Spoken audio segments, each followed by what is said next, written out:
জয় শ্রীহরি। প্রথমেই ভাগবত কথাপ্রেমী সকল শ্রোতাবৃন্দকে জানাই আমার সশ্রদ্ধ প্রণাম। সুপ্রিয় শ্রোতাবৃন্দ, আজ আমরা শ্রবণ করব সেই মহান ভগবত ভক্ত ভরত মহারাজের চরিত কথা, যিনি ছিলেন মহারাজ ঋষভদেবের শত পুত্রের মধ্যে জ্যেষ্ঠ পুত্র ও শ্রেষ্ঠ গুণসম্পন্ন, এবং যার নাম অনুসারে এই ইলাবৃত বর্ষ ভারতবর্ষ নামে পরিচিত হয়। স্বয়ং সুখদেব গোস্বামী মহারাজ পরীক্ষিতকে বলছেন, হে রাজন, রাজর্ষি ভরতের সম্বন্ধে পণ্ডিতেরা বলেন, যেমন মাছি গরুরের গতি অনুসরণ করতে পারে না, সেই রকম অন্য কোনো রাজাই মানসিকভাবেও রাজর্ষি ভরতের অনুসরণ করতে পারে না। তিনি পুণ্যকীর্তি শ্রীহরির প্রতি ভক্তিমান হয়ে যৌবনেই মনুষ্য হৃদয়ের একান্ত কামনার বস্তু স্ত্রী, পুত্র, মিত্র ও রাজ্য ইত্যাদিকে বিষ্টাবৎ ত্যাগ করেছিলেন। অন্য লোকেদের পক্ষে এই ত্যাগ খুবই কঠিন। মহারাজ ভরত অত্যন্ত দুস্তেজ্য পুত্র, সজ্জন, সম্পত্তি, স্ত্রী, এমনকি দেবতাদেরও বাঞ্ছিত লক্ষ্মী, যিনি ভরতের দয়াভাজন হবার জন্য তার প্রতি দীনভাবে দৃষ্টিপাত করতেন, এদের কারো জন্যই আকর্ষণ অনুভব করেননি। এসব ভরতের পক্ষেই শোভা পায়, কারণ যে মহানুভবদের মন প্রাণ ভগবান মধুসূদনের সেবায় অনুরক্ত, তাদের কাছে মোক্ষ প্রাপ্তি অতি তুচ্ছ ব্যাপার। তিনি মৃগশরীর ত্যাগ করার সময় উচ্চস্বরে বলেছিলেন, ধর্মরক্ষক, যজ্ঞস্বরূপ, ধর্মানুষ্ঠাতা, যোগমায়া, সাংখ্য দর্শন শাস্ত্রের প্রতিপাদ্য, প্রকৃতির অধীশ্বর, সর্বজীবের অন্তর্যামী শ্রীহরিকে প্রণাম। হে রাজন, ভক্তগণ রাজর্ষি ভরতের পবিত্র গুণ ও কর্মের প্রশংসা করে থাকেন। এই মহাত্মার চরিত্র অতীব মঙ্গলপ্রদ, আয়ু ও ধনবর্ধক, যশ বৃদ্ধিকারী এবং জীবনের অন্তিমকালে স্বর্গ ও মোক্ষপ্রদ। যারা এই চরিত্রের কথা শ্রবণ করেন বা করান, এই চরিত্রকে অভিনন্দিত করেন, তাদের সকল কামনা পূর্ণ হয়, অন্যের কাছে কিছু প্রার্থনা করতে হয় না। হে প্রিয় শ্রোতাবৃন্দ, তাই আর দেরি না করে শুরু করছি মহারাজ ভরতের চরিত কথা।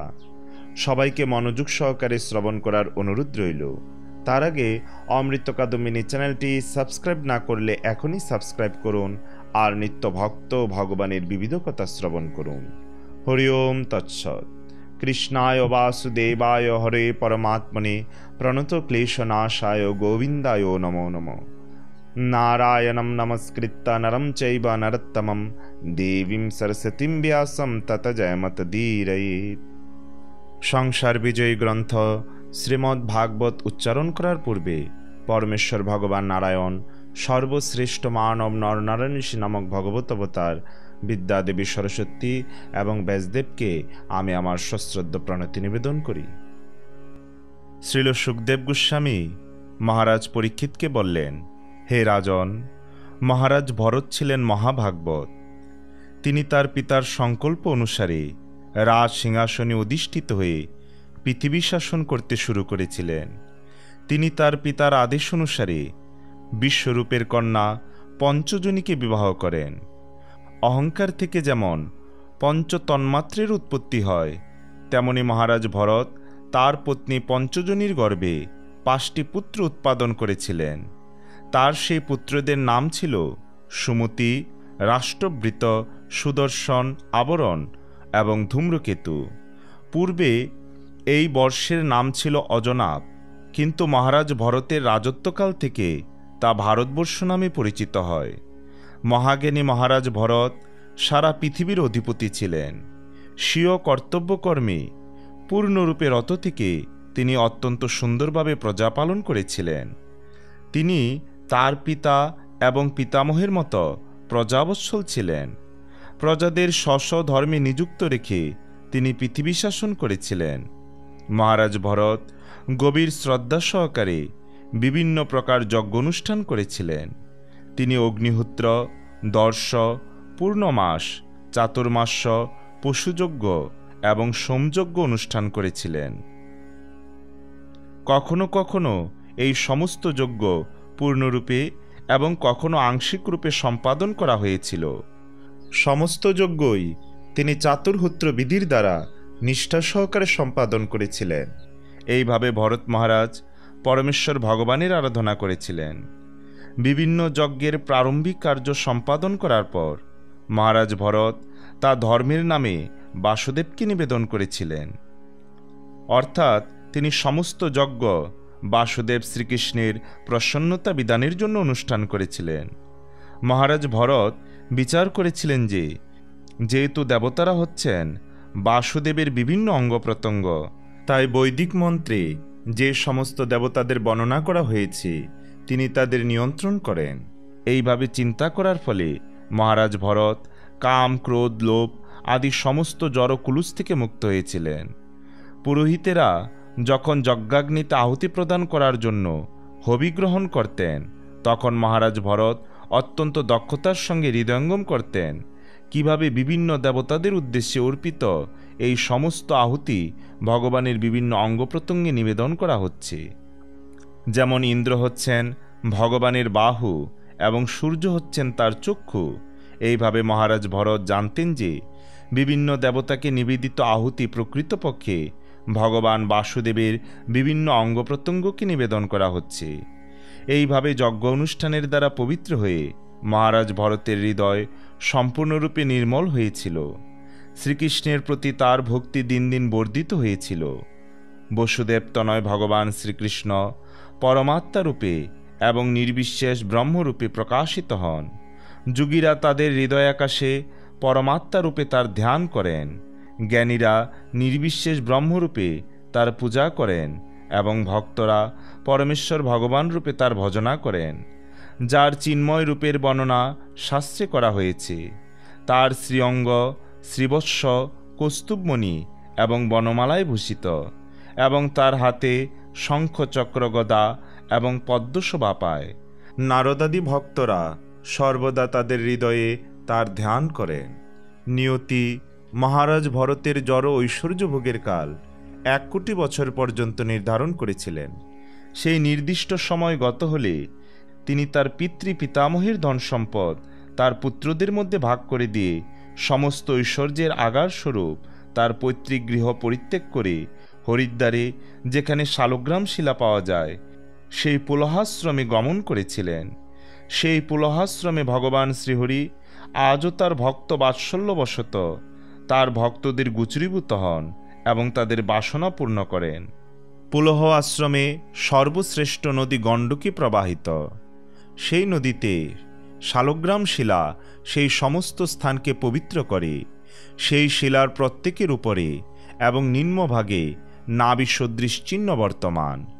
পুলহ আশ্রমের উপবনে মহারাজ ভরত একাকী বাস করে বিবিধ কুসুম, কিশলয়, তুলসী, গণ্ডকী নদীর জল, কন্দমূল, ফল প্রভৃতি বিবিধ নৈবেদ্যের দ্বারা ভগবান বাসুদেবের অর্চনা করতে লাগলেন।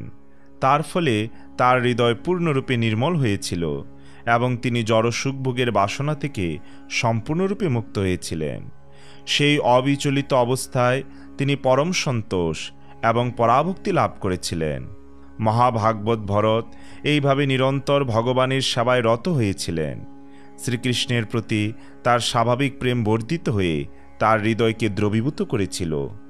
তার ফলে তার আর নিত্য কিত্যাদিতে উৎসাহ ছিল না। তার দেহে রোমাঞ্চ, পুলক প্রবৃত্তি প্রেমের লক্ষণসমূহ প্রকাশিত হতে লাগল। আনন্দাশ্রুর উদ্গমে তার নয়নদ্বয়ের দৃষ্টি নিরুদ্ধ হয়েছিল। এইভাবে তিনি নিরন্তর ভগবানের অরুণবর্ণ শ্রী পাদপদ্মের ধ্যান করতে লাগলেন। তখন তার হৃদয়রূপ হ্রদ আনন্দরূপ জলে পূর্ণ হয়েছিল। তার মন সেই আনন্দ হ্রদে নিমগ্ন হওয়ায় তিনি যে ভগবানের সেবা করছেন তা পর্যন্ত তিনি বিস্মৃত হয়েছিলেন। মহারাজ ভরত মৃগচর্মের বসন ধারণ করে ত্রিসন্ধ্যা স্নান করার ফলে সিক্ত কুটিল জটাকলাপে সুশোভিত হয়ে সূর্যমণ্ডলে হিরণ্যময় নারায়ণকে ঋক মন্ত্রে আরাধনা করতেন এবং সূর্যের উদয়ের সময় এই শ্লোকের দ্বারা তার বন্দনা করতেন। পরমেশ্বর ভগবান শুদ্ধ সত্যে অবস্থিত। তিনি সমগ্র ব্রহ্মাণ্ডকে আলোকিত করেন এবং ভক্তদের সমস্ত বাসনা পূর্ণ করেন। ভগবান তার চিৎ শক্তির দ্বারা এই ব্রহ্মাণ্ড সৃষ্টি করেছেন। ভগবান তার বাসনা অনুসারে পরমাত্মা রূপে এই ব্রহ্মাণ্ডে প্রবেশ করেছেন এবং তার বিভিন্ন শক্তির দ্বারা তিনি জড় সুখভোগের আকাঙ্ক্ষী সমস্ত জীবদের পালন করেন। বুদ্ধিবৃত্তি প্রদানকারী সেই ভগবানকে আমি আমার সশ্রদ্ধ প্রণতি নিবেদন করি। শ্রীল সুখদেব গোস্বামী বললেন, হে রাজন, একদিন মলমূত্র ত্যাগ আদি প্রাত্যকৃত্য সমাপন করে স্নান করার পর মহারাজ ভরত প্রণব মন্ত্র জপ করতে করতে 3 মুহূর্তকাল গণ্ডকী নদীর তীরে উপবেশন করেছিলেন। হে রাজন, মহারাজ ভরত যখন নদীর তীরে বসেছিলেন তখন পিপাসায় কাতর হয়ে একটি হরিণী সেখানে জলপান করতে এসেছিল। হরিণীটি যখন গভীর তৃপ্তি সহকারে জলপান করছিল তখন অতি নিকটে একটি সিংহ গর্জন করে উঠল। সেই লোক ভয়ঙ্কর শব্দ হরিণটির কর্ণে প্রবেশ করল। হরিণী স্বভাবতই মৃত্যু ভয়ে ভীতা এবং তাই সে চকিত নয়নে ইতস্তত দৃষ্টিপাত করছিল। সেই গর্জন শুনে সে অত্যন্ত ভয়ার্ত হয়েছিল এবং ভয়চকিত দৃষ্টি নিক্ষেপ করে পিপাসা নিবৃত্তি না হলেও সে লাফ দিয়ে নদী পার হল। সেই হরিণীটি পূর্ণ গর্ভবতী ছিল, সুতরাং ভয়ে সে যখন লাফ দিয়েছিল তখন তার গর্ভস্থ সন্তান জুনি নির্গত হয়ে নদীর প্রবাহে পতিত হল। জুত থেকে বিচ্ছিন্ন এবং গর্ভপাতে ক্লিষ্ট সেই কৃষ্ণসার মৃগবধূ লাফ দিয়ে নদী পার হওয়ার পর ভয়ে অত্যন্ত পীড়িতা হয়ে একটি গুহায় নিপতিত হওয়া মাত্র দেহত্যাগ করল। রাজর্ষি ভরত নদীর তীরে বসে সেই মাতৃহারা হরিণ শিশুটিকে নদীর জলে ভেসে যেতে দেখলেন। তা দেখে তার হৃদয়ে করুণার সঞ্চার হল। তিনি বন্ধুর মতো সেই মৃগ শিশুটিকে স্রোত থেকে তুলে এনে তাকে মাতৃহারা জেনে তার আশ্রমে নিয়ে এসেছিলেন। ধীরে ধীরে মহারাজ ভরত সেই মৃগটির প্রতি অত্যন্ত আসক্ত হয়ে পড়েছিলেন। তৃণ আদি দ্বারা পোষণ, বাঘ এবং অন্যান্য হিংস্র প্রাণীদের আক্রমণ থেকে তাকে রক্ষা, কুণ্ডয়ন আদির দ্বারা প্রীতি সম্পাদন, চুম্বন আদির দ্বারা লালন প্রবৃত্তির দ্বারা তিনি তাকে গভীর স্নেহে লালন পালন করতে লাগলেন। এইভাবে হরিণ শিশুটির প্রতি আসক্ত হয়ে মহারাজ ভরত তার আধ্যাত্মিক উন্নতি সাধনের কর্তব্যকর্মগুলি বিস্তৃত হয়েছিলেন এবং ধীরে ধীরে তিনি ভগবানের আরাধনা থেকে অভ্রষ্ট হয়েছিলেন। এইভাবে কিছুদিনের মধ্যেই তিনি তার পারমার্থিক উন্নতি সাধনের উদ্দেশ্য সম্পূর্ণভাবে বিস্তৃত হয়েছিলেন। মহারাজ ভরত মনে মনে চিন্তা করতেন, আহা, এই অসহায় হরিণ শিশুটি ভগবানের কালরূপ চক্রের পরিভ্রমণের বেগে স্বজন সুহৃদ ও বন্ধুদের থেকে বিচ্যুত হয়ে আমাকে আশ্রয়রূপে প্রাপ্ত হয়েছে। সে আমাকেই তার মাতা পিতা ভ্রাতা আত্মীয় ও সহচর বলে মনে করছে। আমার প্রতি এর পূর্ণ বিশ্বাস আছে। আমাকে ছাড়া এ আর অন্য কাউকে জানে না। অতএব এর প্রতি মাৎসর্যপরায়ণ হয়ে আমার মনে করা উচিত নয় যে এর জন্য আমার স্বার্থহানি হবে।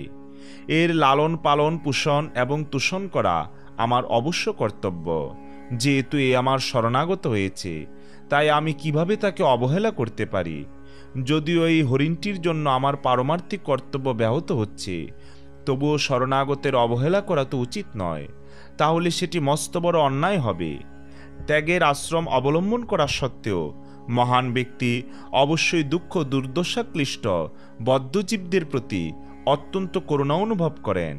নিশ্চয়ই এই প্রকার শরণাগত ব্যক্তিকে রক্ষা করার জন্য নিজের গুরুতর স্বার্থ উপেক্ষা করা উচিত। সেই হরিণ শিশুটির প্রতি অত্যন্ত আসক্ত হয়ে মহারাজ ভরত তার সঙ্গে উপবেশন, শয়ন, ভ্রমণ, স্নান, এমনকি আহার পর্যন্ত করতেন। এইভাবে হরিণ শিশুটির প্রেমে তার হৃদয় আবদ্ধ হয়েছিল। মহারাজ ভরত যখন কুশ, কুসুম, সমিত, পত্র, ফল, মূল এবং জল সংগ্রহ করার জন্য বনে যেতেন, তখন পাছে শৃগাল, কুকুর, ব্যাঘ্র আদি হিংস্র জন্তু এসে মৃগ শিশুটির প্রাণ বিনাশ করে। এই আশঙ্কায় তিনি সেই হরিণ শিশুটিকে সঙ্গে করেই বনে প্রবেশ করতেন। বনে প্রবেশ করে সেই হরিণ শাবকের শিশুসুলভ আচরণে মহারাজ ভরত অত্যন্ত মুগ্ধ হয়ে স্নেহবিহুল হয়ে পড়তেন। তিনি কখনো সেই হরিণ শিশুটিকে স্কন্দে বহন করতেন, কখনো কোলে স্থাপন করতেন এবং যখন শয়ন করতেন তখন ঘুমন্ত অবস্থায় তার বক্ষে স্থাপন করতেন। এইভাবে সেই পশুটিকে আদরের সঙ্গে লালন করতে করতে তিনি পরম আনন্দ লাভ করতেন। মহারাজ ভরত যখন ভগবানের পূজা করতেন অথবা নিত্য নৈমিত্তিক কর্ম অনুষ্ঠান করতেন, তখন সেই ক্রিয়া সমাপ্ত না হতেই তিনি মাঝে মাঝে উঠে সেই হরিণ শিশুটি কোথায় গেছে তা দেখতেন।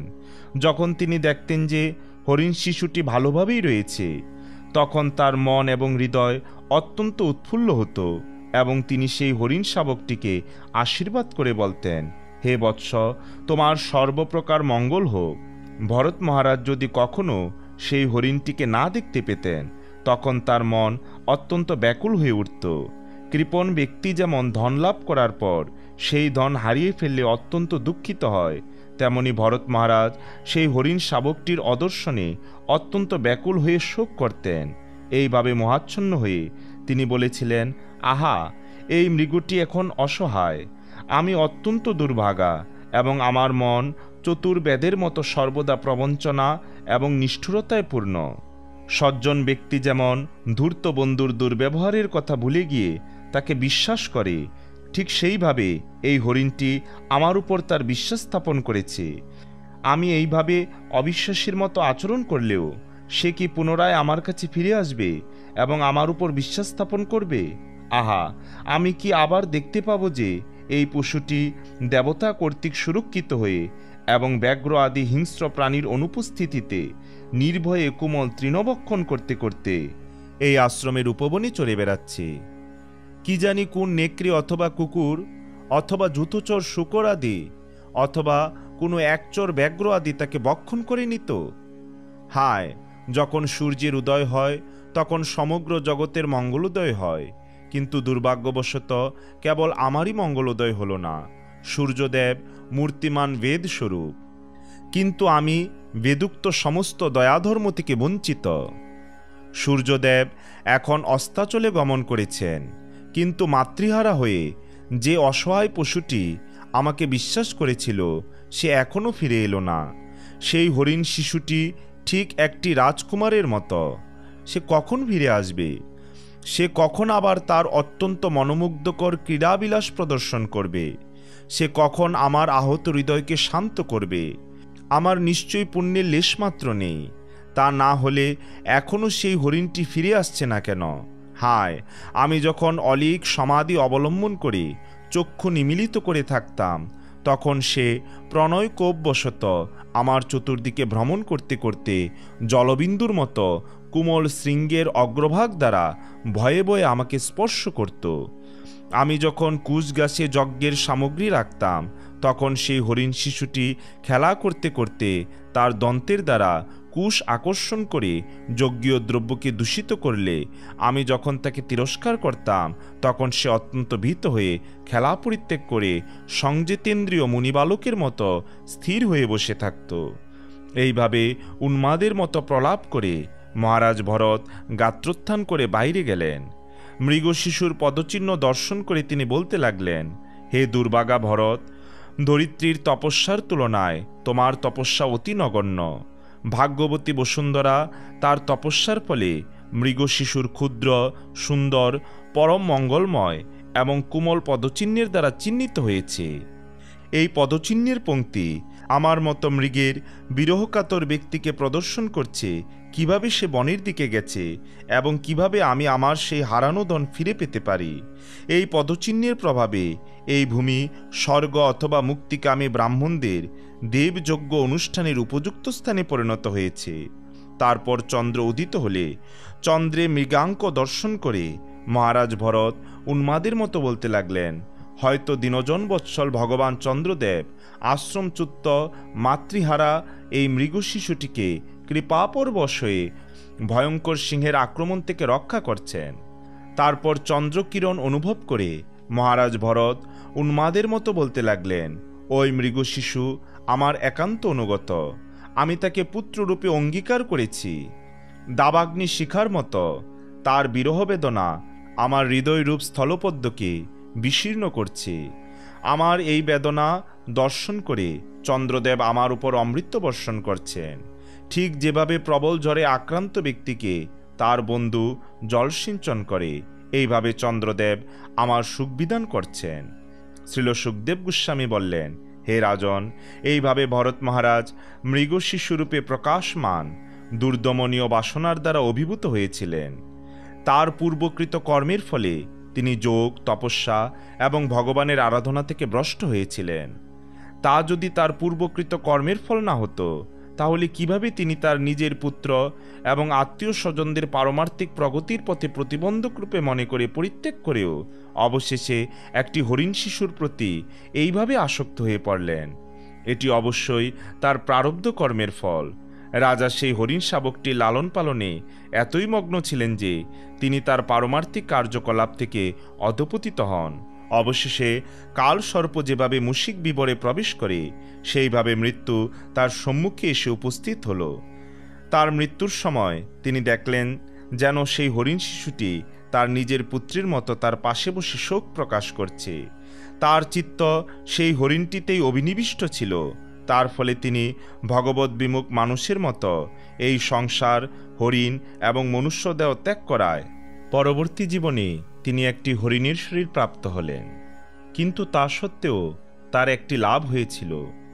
একটি হরিণের শরীর প্রাপ্ত হলেও তার পূর্বজন্মের স্মৃতি বিনষ্ট হয়নি। হরিণের শরীর পাওয়া সত্ত্বেও ভরত মহারাজ তার পূর্বজন্মের সুদৃঢ় ভক্তির প্রভাবে তার সেই শরীর ধারণ করার কারণ উপলব্ধি করতে পেরেছিলেন। তার বিগত এবং বর্তমান জীবনের কথা বিবেচনা করে তিনি নিরন্তর অনুতাপ করতে করতে এই কথাগুলি বলেছিলেন। হরিণ শরীরে মহারাজ ভরত অনুতাপ করতে লাগলেন, হায় কি দুর্ভাগ্য! আমি আত্ম উপলব্ধির পথ থেকে ভ্রষ্ট হয়েছি।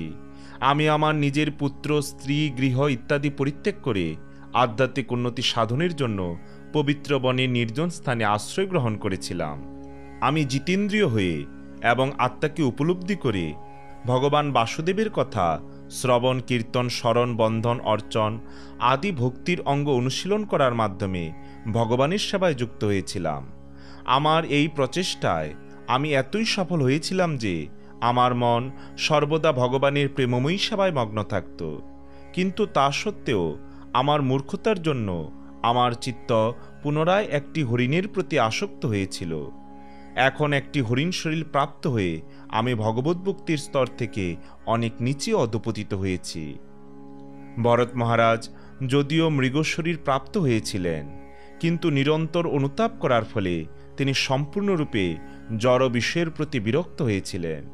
তিনি সেই কথা কারোর কাছে প্রকাশ করেননি, কিন্তু তিনি তার মৃগমাতাকে পরিত্যাগ করে তার জন্মস্থান কালঞ্জর পর্বত থেকে পুনরায় শালগ্রাম ক্ষেত্রে পুলস্ত পুলহ আশ্রমে ফিরে গিয়েছিলেন।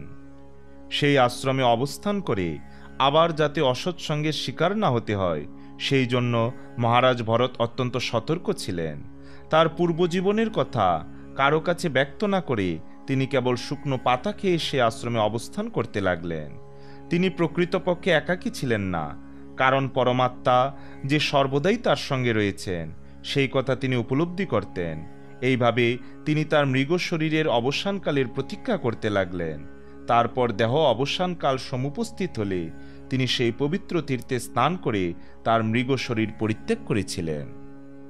শ্রীল সুখদেব গোস্বামী বললেন, হে রাজন, মহারাজ ভরত মৃগ শরীর ত্যাগ করার পর এক অতি বিশুদ্ধ ব্রাহ্মণ পরিবারে জন্মগ্রহণ করেছিলেন। আঙ্গিরস গোত্রে এক ব্রাহ্মণ ছিলেন।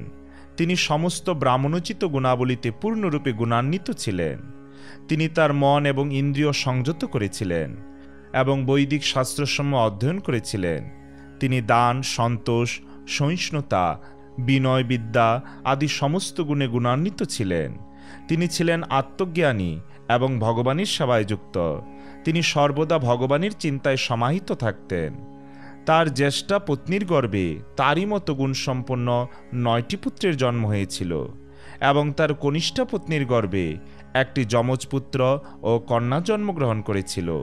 তাদের মধ্যে পুত্রটি হচ্ছে পরম ভাগবত রাজর্ষি শ্রেষ্ঠ মহারাজ ভরত, যিনি মৃগ শরীর পরিত্যাগ করে চরমে ব্রাহ্মণত্ব প্রাপ্ত হয়েছিলেন। ভগবানের বিশেষ কৃপার ফলে ভরত মহারাজ তার পূর্বজন্মের কথা স্মরণ করতে পেরেছিলেন। ব্রাহ্মণের শরীর পাওয়া সত্ত্বেও তিনি ভগবত বিমুখ আত্মীয় স্বজন এবং বন্ধুবান্ধবদের ভয়ে অত্যন্ত ভীত ছিলেন। তাদের সঙ্গপ্রভাবে পুনরায় অধপতন হতে পারে এই আশঙ্কায় তিনি সর্বদা শঙ্কিত ছিলেন। তার ফলে তিনি জনসাধারণের কাছে নিজেকে উন্মাদ, জড়, অন্ধ এবং বধিরের মতো প্রদর্শন করতেন, যাতে তারা তার সাথে কথা বলার চেষ্টা না করে। এইভাবে তিনি অসৎসঙ্গ থেকে নিজেকে রক্ষা করেছিলেন। অন্তরে তিনি সর্বদা ভগবানের শ্রী পাদপদ্মের কথা চিন্তা করতেন এবং নিরন্তর ভগবানের মহিমা কীর্তন করতেন। তার ফলে তিনি কর্মবন্ধন থেকে মুক্ত হয়েছিলেন।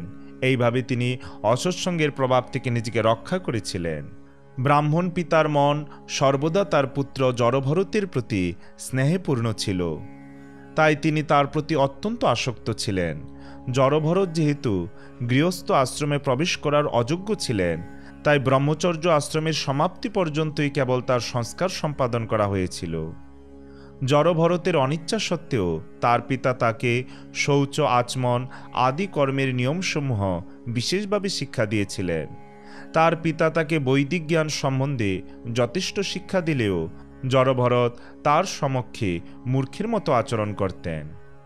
তিনি এইভাবে আচরণ করতেন যাতে তার পিতা তাকে শিক্ষা লাভের অযোগ্য মনে করে তাকে শিক্ষা দিতে চেষ্টা না করেন।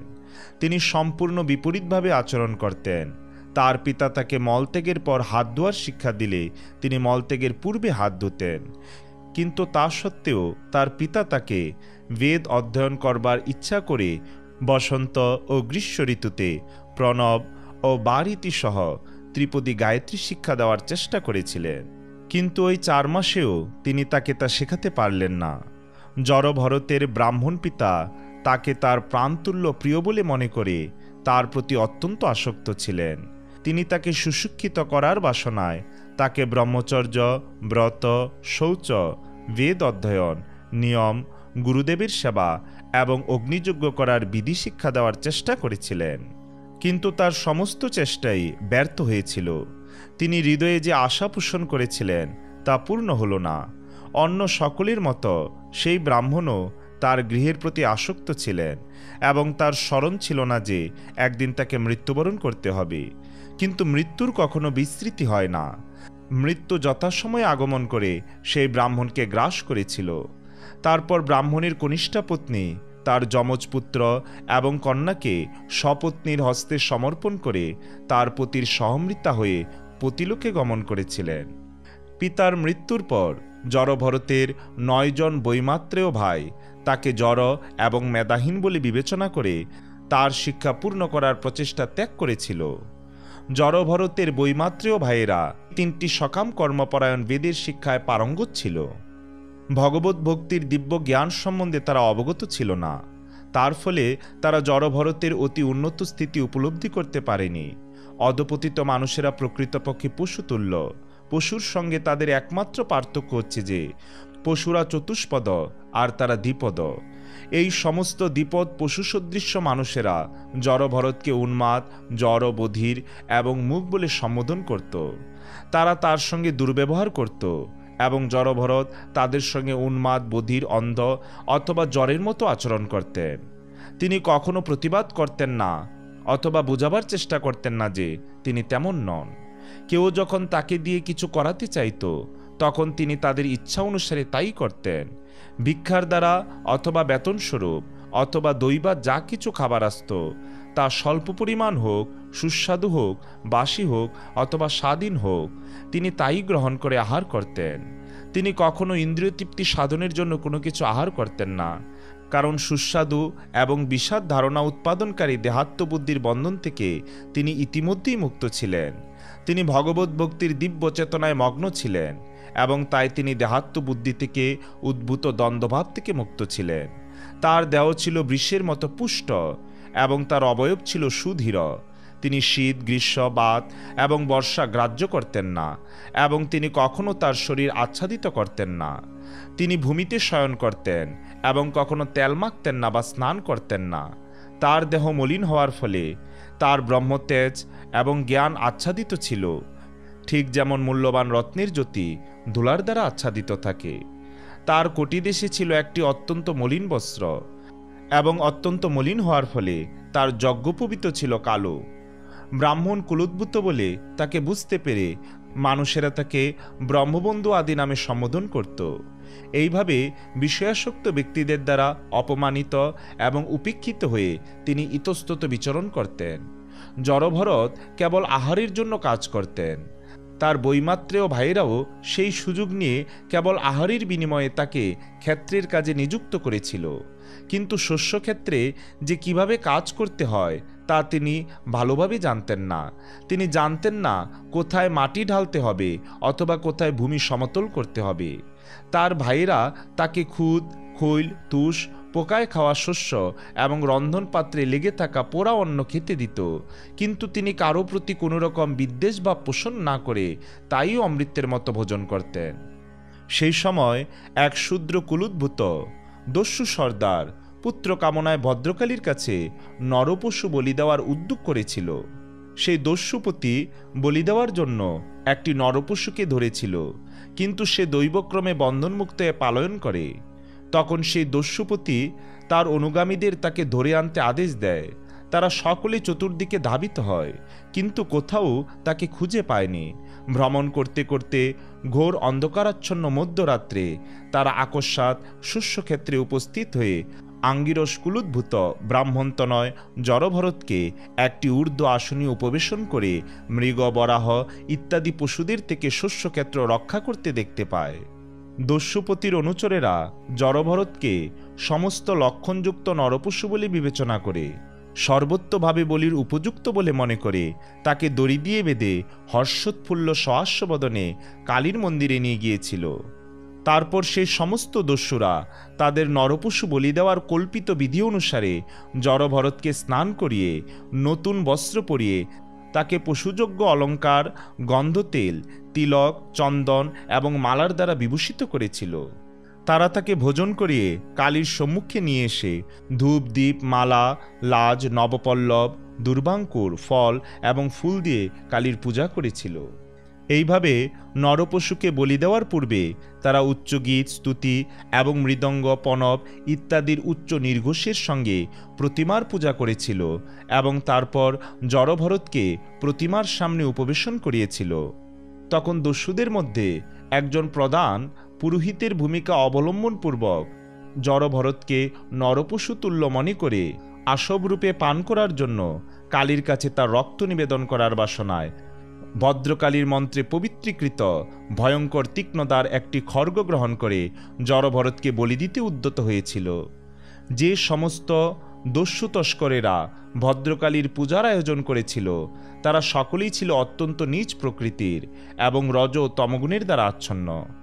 তারা বহু ধনসম্পদ লাভের বাসনায় উন্মত্ত হয়ে বৈদিক বিধান লঙ্ঘন করে ব্রাহ্মণ কুলোদ্ভূত আত্মতত্ত্ববেত্তা জড়ভরতকে বলি দিতে উদ্যত হয়েছিল।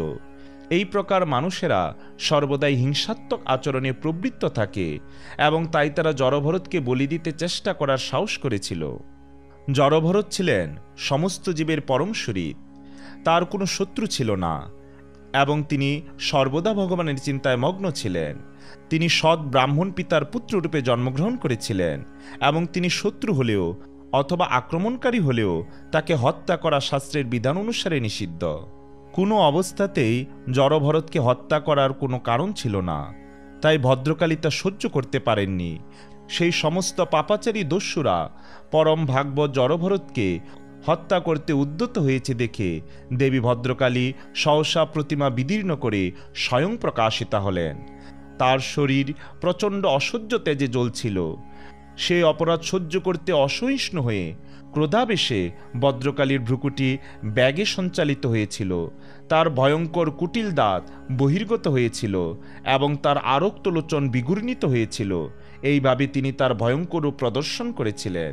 তিনি যেন সমগ্র জগৎ সংহার করার জন্য সেই প্রচণ্ড মূর্তি ধারণ করেছিলেন।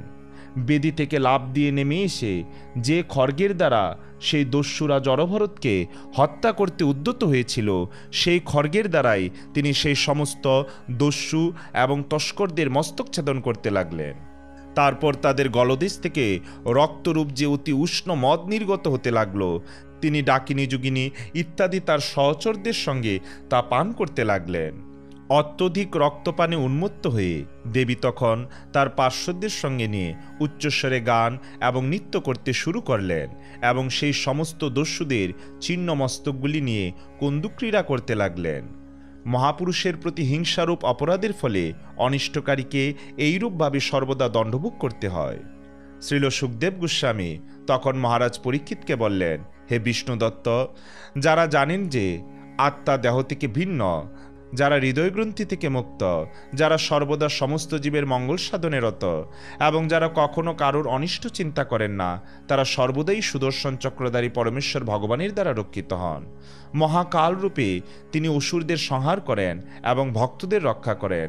ভক্তেরা সর্বদাই ভগবানের শ্রী পাদপদ্মের আশ্রয় গ্রহণ করেন। তাই সর্ব অবস্থাতে এমনকি শিরচ্ছেদনকাল উপস্থিত হলেও তারা অবিচলিত থাকেন। তাদের পক্ষে তা মোটেই আশ্চর্যজনক নয়। শ্রীল সুখদেব গোস্বামী বললেন, হে রাজন, তারপর সিন্ধু সৌবীরের রাজা রহুগণ যখন কপিলাশ্রমে যাচ্ছিলেন, তখন তার প্রধান শিবিকাবাহক ইক্ষুমতী নদীর তীরে উপস্থিত হয়ে আরেকজন শিবিকাবাহকের অন্বেষণ করতে করতে দৈবক্রমে জড়ভরতকে সেখানে পেয়েছিল। সে জড়ভরতকে যুবক, বলিষ্ঠ, দৃঢ় অঙ্গ সমন্বিত দেখে তাকে গরু এবং গাধার মতো ভার বহনের সমর্থ বলে বিবেচনা করেছিল। মহাত্মা জড়ভরত যদিও এই প্রকার কার্যের উপযুক্ত ছিলেন না, তবু তারা কোনো রকম দ্বিধা না করে তাকে বলপূর্বক শিবিকা বহনের কার্যে নিযুক্ত করেছিল। জড়ভরত তার অহিংস মনোভাবের জন্য শিবিকা ঠিকভাবে বহন করছিলেন না। তিনি তার সম্মুখে এক গজ পরিমিত স্থান নিরীক্ষণ করে তারপর পদবিক্ষেপ করছিলেন, যাতে তার পায়ের চাপে কোনো পিপীলিকার মৃত্যু না হয়। কিন্তু তার ফলে অন্য বাহকদের সঙ্গে তার পা না মেলায় শিবিকা আন্দোলিত হচ্ছিল এবং রাজা রহুগণ তখন বাহকদের জিজ্ঞাসা করেছিলেন, তোমরা কেন অসমানভাবে শিবিকা বহন করছো? ভালোভাবে তা বহন করো। শিবিকা বাহকেরা রাজার তিরস্কার বাক্য শ্রবণ করে দণ্ড হয়ে ভীত হয়ে রাজার কাছে নিবেদন করেছিল, হে রাজন, আমরা আমাদের কার্য সম্পাদনে মোটেই অবহেলা করছি না। আপনার আজ্ঞা অনুসারে আমরা সুষ্ঠুভাবেই শিবিকা বহন করছি। কিন্তু সম্প্রতি যে ব্যক্তি নিযুক্ত হয়েছে সে দ্রুত চালাতে পারছে না বলে আমরা তার সঙ্গে শিবিকা বহন করতে পারছি না। দণ্ড ভয়ে ভীত বাহকদের কথা শুনে রাজা রহুগণ বুঝতে পারলেন যে কেবল একজনের দোষের ফলে শিবিকা যথাযথভাবে বাহিত হচ্ছে না। সে কথা খুব ভালোভাবে বুঝতে পেরে এবং তাদের আবেদন শুনে তার ঈষৎ ক্রোধের উদ্রেক হয়েছিল।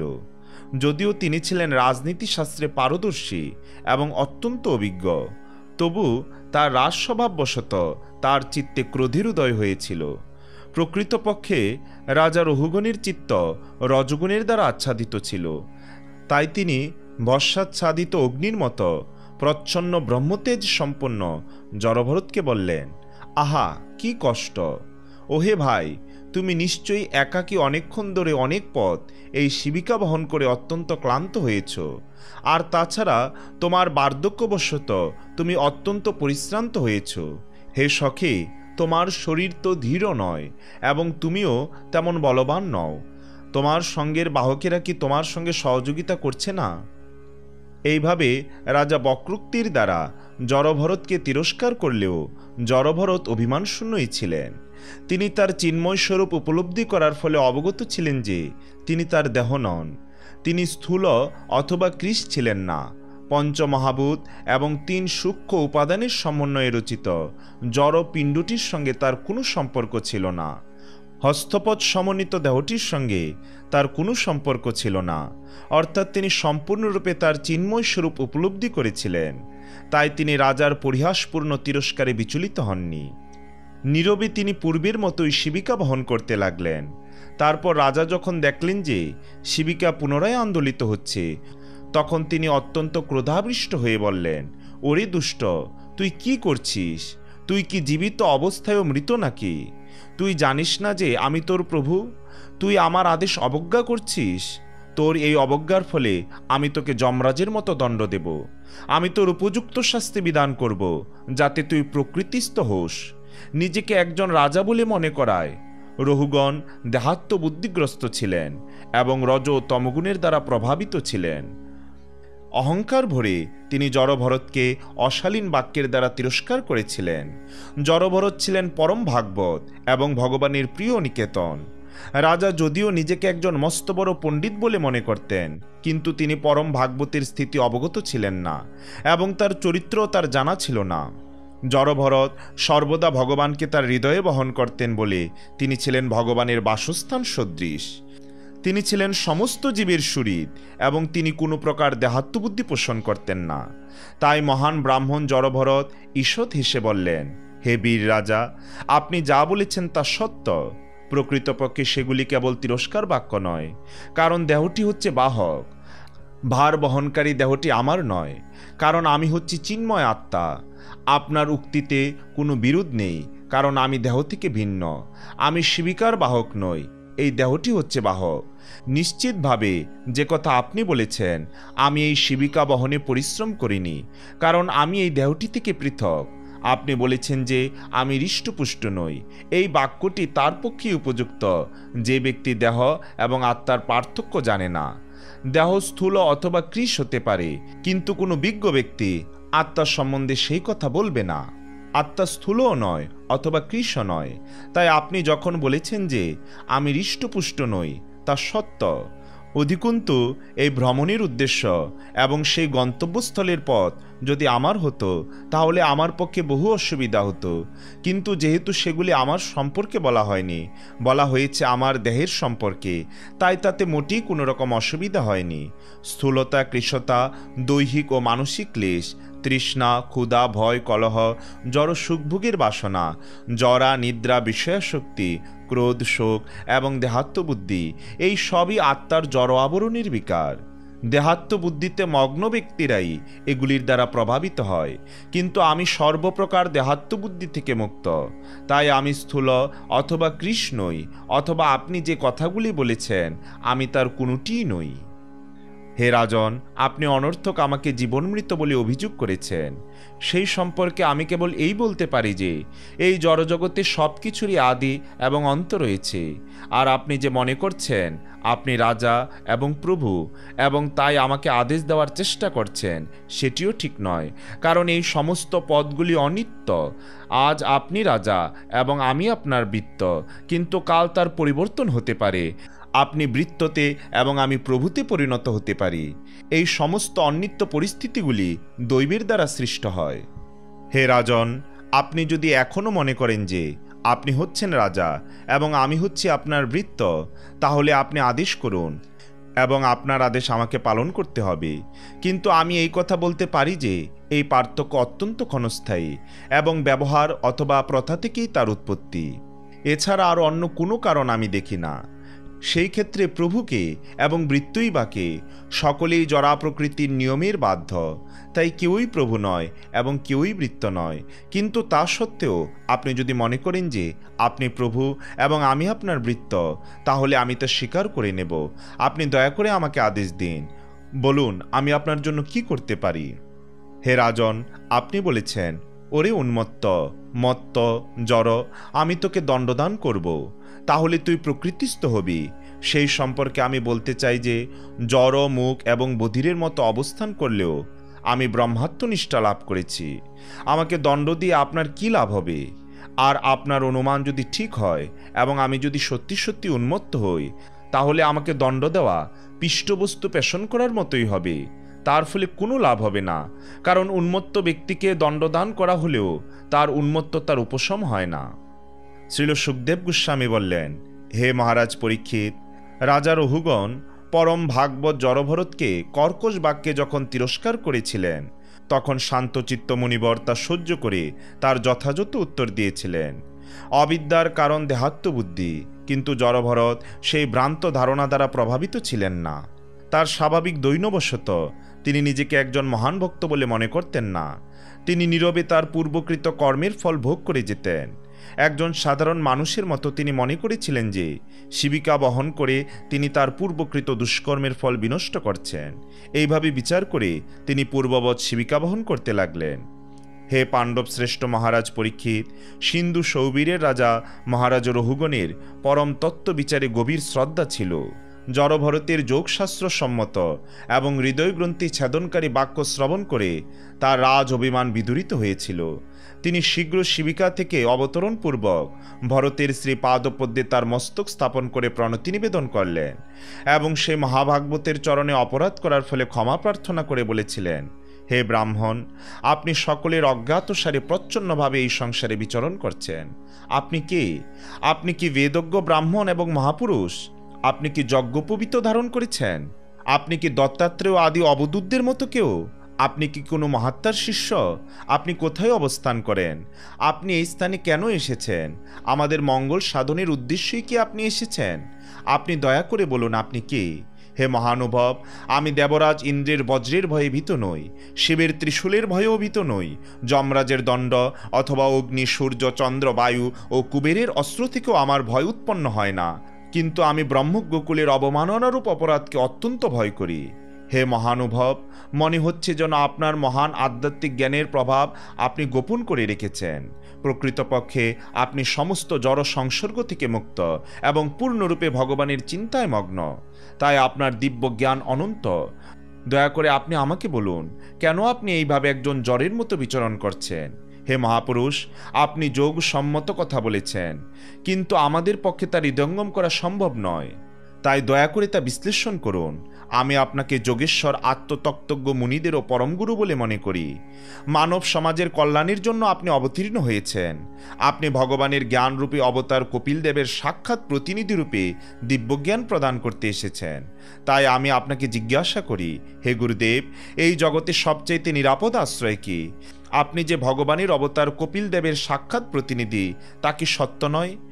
কে প্রকৃত মানুষ এবং কে নয় তা পরীক্ষা করার জন্য আপনি মুখ এবং বধিরের মতো অভিনয় করছেন। আপনি কি সেই জন্য এই পৃথিবী পৃষ্ঠে এইভাবে বিচরণ করছেন না?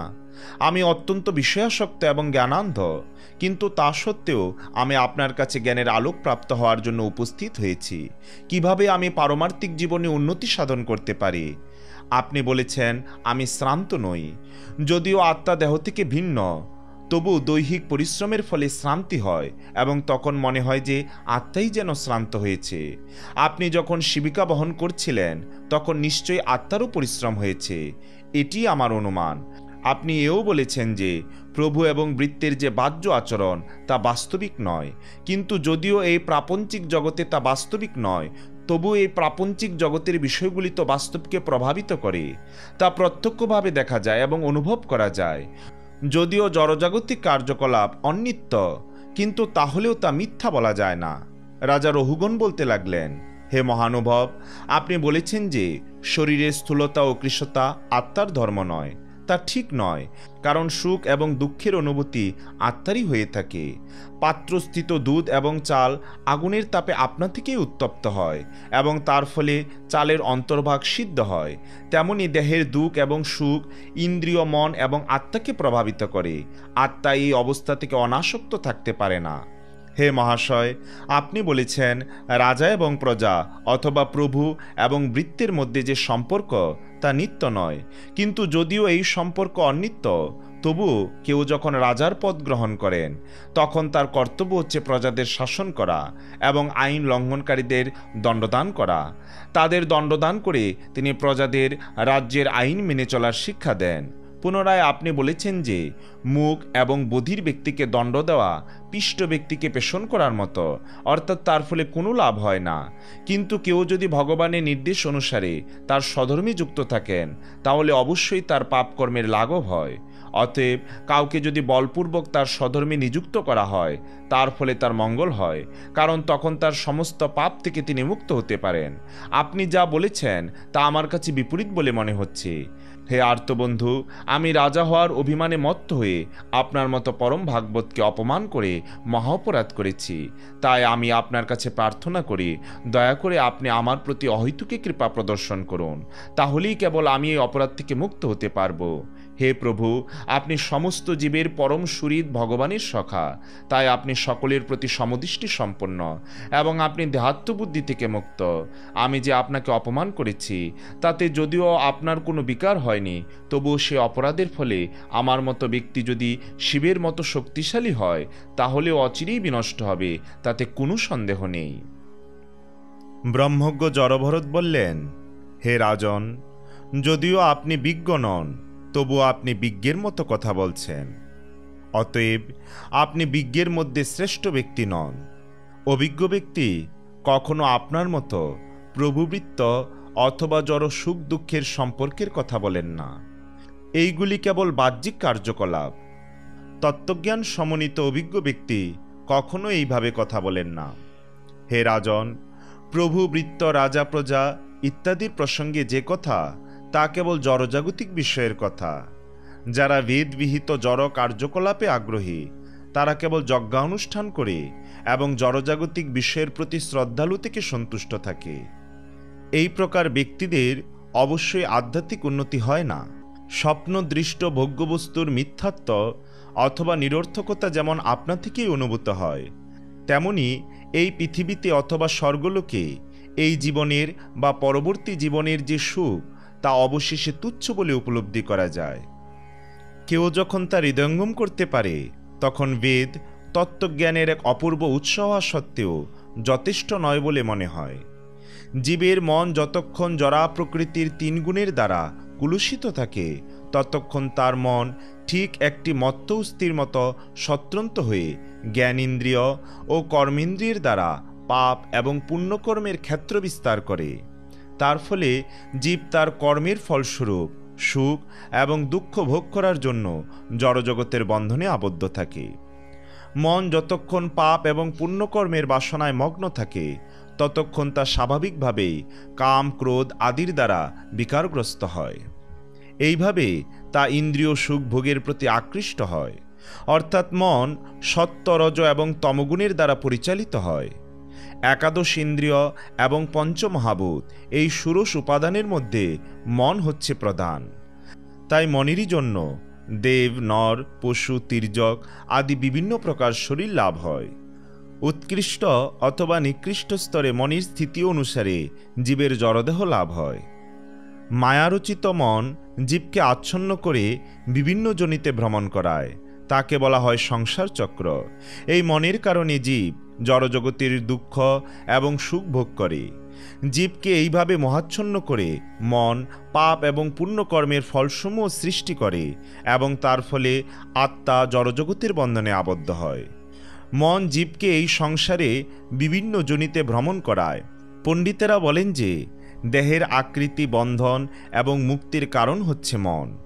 মন বিষয়ভোগে আসক্ত হওয়ার ফলে জীব সংসার চক্রে আবদ্ধ হয় এবং দুঃখ দুর্দশা ভোগ করে। কিন্তু মন যখন জড় সুখভোগের প্রতি অনাসক্ত হয়, তখন তা তার মুক্তির কারণ হয়। দ্বীপের পোলতে যখন ঠিকমতো জ্বলে না, তখন তা থেকে কালো ধোঁয়া বেরোয়, কিন্তু তা যখন ঘৃতপূর্ণ হয়ে যথাযথভাবে জ্বলতে থাকে, তখন তা থেকে উজ্জ্বল শুভ্র দীপ্তি প্রকাশিত হয়। তেমনি মন যখন ইন্দ্রিয় সুখভোগের প্রতি আসক্ত থাকে, তখন তা দুঃখ দুর্দশার কারণ হয়, এবং মন যখন বিষয় বাসনা থেকে মুক্ত হয়, তখন ভগবত ভাবনার দীপ্তি প্রকাশ পায়। পঞ্চ কর্মেন্দ্রিয়, পঞ্চ জ্ঞানেন্দ্রিয় এবং অহংকার, এগুলি মনের একাদশ বৃত্তি। হে বীর, শব্দ, স্পর্শ আদি পঞ্চ তন্মাত্র জ্ঞানেন্দ্রিয়ের বিষয়, মলত্যাগ আদি পঞ্চ ব্যাপার কর্মেন্দ্রিয়ের বিষয়, এবং দেহ, গৃহ, সমাজ ইত্যাদিতে আত্মবুদ্ধি অভিমানের বিষয়। পণ্ডিতেরা এগুলিকে মনের কর্মক্ষেত্র বলে থাকেন। শব্দ, স্পর্শ, রূপ, রস এবং গন্ধ এগুলি পঞ্চ জ্ঞানেন্দ্রিয়ের বিষয়। প্রজল্প, শিল্প, গতি, মলত্যাগ এবং স্ত্রী সম্ভোগ এগুলি পঞ্চ কর্মেন্দ্রিয়ের বিষয়। এছাড়া এটি আমার দেহ, এটি আমার সমাজ, এটি আমার পরিবার, এটি আমার দেশ ইত্যাদি যে ধারণা, মনের এই একাদশতম বৃত্তিটিকে বলা হয় অহংকার। কোনো কোনো দার্শনিকের মতে এটি দ্বাদশতম বৃত্তি এবং তার কার্যক্ষেত্র হচ্ছে এই শরীর। দ্রব্য, স্বভাব, সংস্কার, অদৃষ্ট এবং কাল এগুলি নিমিত্ত কারণ।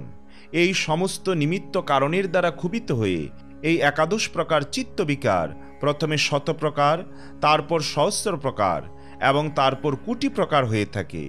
কিন্তু এই সমস্ত বিকার আপনা থেকেই পরস্পর সমন্বয়ের ফলে হয় না, প্রক্ষান্তরে তা হয় ভগবানের নির্দেশনায়। কৃষ্ণ ভক্তিরহিত জীবের মনে মায়ার দ্বারা রচিত বহু ধারণা এবং বৃত্তি রয়েছে, সেগুলি অনাদিকাল থেকে বর্তমান। কখনো কখনো সেগুলি জাগ্রত অবস্থায় প্রকাশিত হয় এবং কখনো স্বপ্নাবস্থায়, কিন্তু সুষুপ্তি ও সমাধি অবস্থায় সেগুলি তিরোহিত হয়। যে ব্যক্তি জীবনমুক্ত তিনি এই সমস্ত বিষয় স্পষ্টভাবে দর্শন করতে পারেন। দুই প্রকার ক্ষেত্রজ্ঞ রয়েছে, জীবাত্মা যা পূর্বে বর্ণনা করা হয়েছে এবং পরমেশ্বর ভগবান যার কথা এখানে বর্ণনা করা হচ্ছে। তিনি হচ্ছেন সৃষ্টির সর্বব্যাপক কারণ। তিনি পূর্ণ এবং অন্য কারোর উপর নির্ভরশীল নন। তাকে শ্রবণের মাধ্যমে এবং প্রত্যক্ষরূপে দর্শন করা যায়। তিনি সত্য প্রকাশ এবং তার জন্ম মৃত্যু জরা অথবা ব্যাধি নেই। তিনি ব্রহ্মা আদি সমস্ত দেবতাদেরও নিয়ন্তা। তিনি নারায়ণ অর্থাৎ সমস্ত জীবের আশ্রয়। তিনি সরৈশ্বর্যপূর্ণ ভগবান এবং তিনি সর্বভূতের আবাস বাসুদেব। তিনি তার স্বীয় শক্তির দ্বারা সমস্ত জীবের হৃদয়ে বর্তমান। বায়ু যেভাবে প্রাণরূপে স্থাবর জঙ্গম আদি সর্বভূতের অভ্যন্তরে প্রবিষ্ট হয়ে তাদের নিয়ন্ত্রণ করে, তেমনি তিনি বিশ্ব প্রপঞ্চে প্রবিষ্ট হয়ে তার উপর আধিপত্য করেন।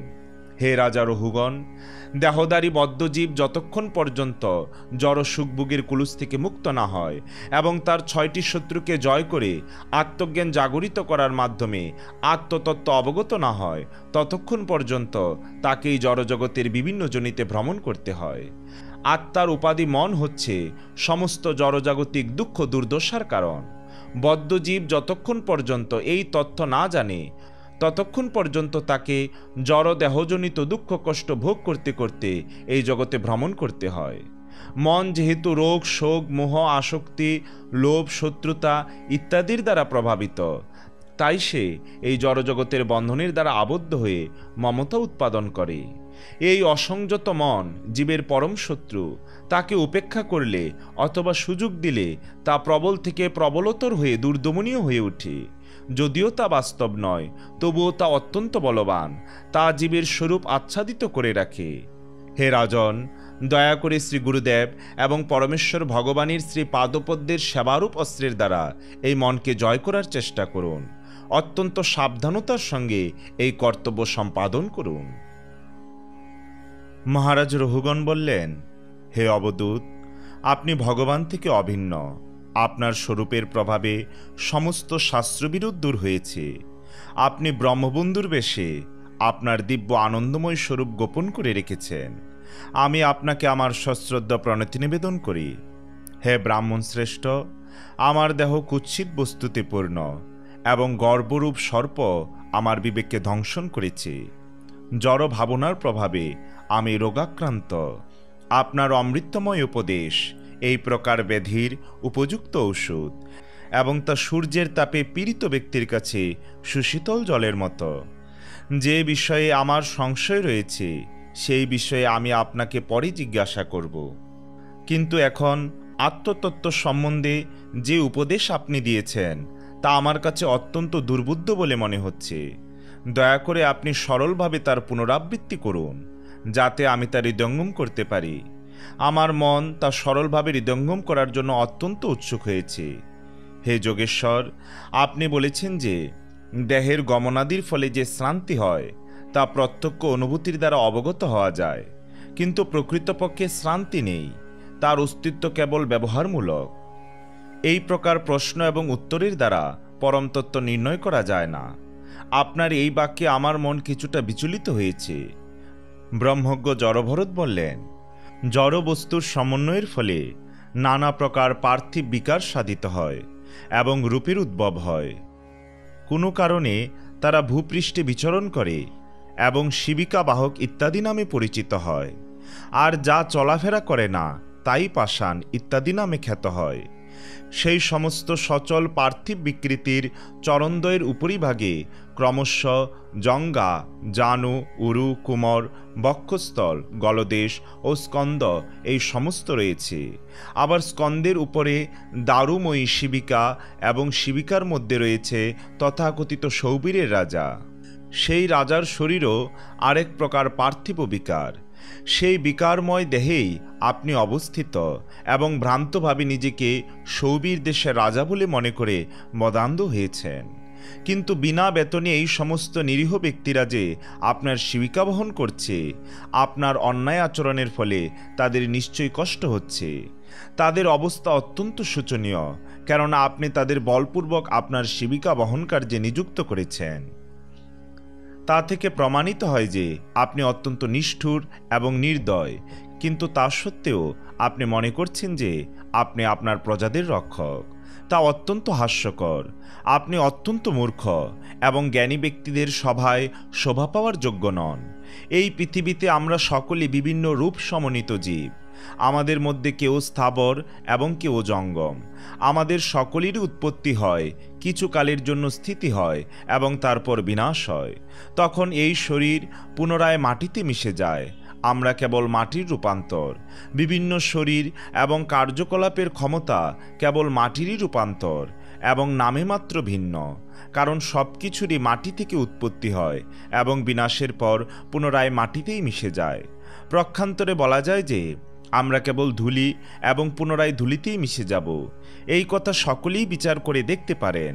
কেউ বলতে পারে যে এই ভুলুকেই কেবল বৈচিত্র্য রয়েছে, কিন্তু ব্রহ্মাণ্ড সাময়িকভাবে সত্য বলে প্রতীত হলেও চরমে তার বাস্তব অস্তিত্ব নেই। এই জগতের সৃষ্টি হয়েছে পরমাণু থেকে, কিন্তু সেই পরমাণু অনিত্য।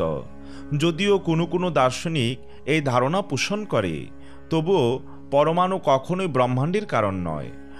যেহেতু এই ব্রহ্মাণ্ডের কোনো বাস্তবিক অস্তিত্ব নেই, তাই কৃষ, স্থূল, ক্ষুদ্র, বৃহৎ, কার্য, কারণ, চেতন, অচেতন যে সমস্ত বস্তু এই ব্রহ্মাণ্ডে রয়েছে সে সবই কাল্পনিক। সেগুলি একই মাটির দ্বারা রচিত বিভিন্ন রূপ এবং নামে মাত্রেই সেগুলি ভিন্ন। দ্রব্য, স্বভাব, আশয়, কাল এবং কর্মের দ্বারা বস্তুর পার্থক্য নিরূপিত হয়। আপনার জানা উচিত যে সেগুলি কেবল জড়া প্রকৃতির দ্বারা রচিত যান্ত্রিক অভিব্যক্তি। তাহলে পরম সত্য কি? তার উত্তর হচ্ছে যে অদ্বয় জ্ঞানই হচ্ছে পরম সত্য। তা জড়া প্রকৃতির কুলুস থেকে মুক্ত। তা আমাদের মুক্তি প্রদান করে। তা অদ্বয়, সর্বব্যাপ্ত এবং কল্পনার অতীত। সেই জ্ঞানের প্রথম উপলব্ধি হচ্ছে ব্রহ্ম, তারপর দ্বিতীয় উপলব্ধি হচ্ছে পরমাত্মা, যাকে যোগীরা নির্মল অন্তঃকরণে দর্শন করার চেষ্টা করেন। চরমে সেই পরম জ্ঞানের পূর্ণ উপলব্ধি হয় পরম পুরুষ ভগবান রূপে। সমস্ত তত্ত্বজ্ঞানী মহাপুরুষেরা সেই পরম পুরুষকে ব্রহ্ম, পরমাত্মা আদির পরম কারণ বাসুদেব রূপে বর্ণনা করেন। হে মহারাজ রহুগণ, মহাভাগবতের চরণরেণুর দ্বারা অভিষিক্ত না হলে কখনোই পরম তত্ত্ব হৃদয়ঙ্গম করা যায় না। ব্রহ্মচর্য পালনের দ্বারা, গারস্থ জীবনের বিধিবিধান কঠোর নিষ্ঠা সহকারে পালন করার দ্বারা, বানপ্রস্থ আশ্রমে গৃহত্যাগ করার দ্বারা, সন্ন্যাস আশ্রম অবলম্বনের দ্বারা, অথবা শীতের সময় জলমগ্ন হয়ে, অথবা গ্রীষ্মে অগ্নি পরিবেষ্টিত হয়ে, কিংবা প্রখর সূর্যকিরণে অবস্থান করে তপস্যা করার দ্বারা তাকে জানা যায় না।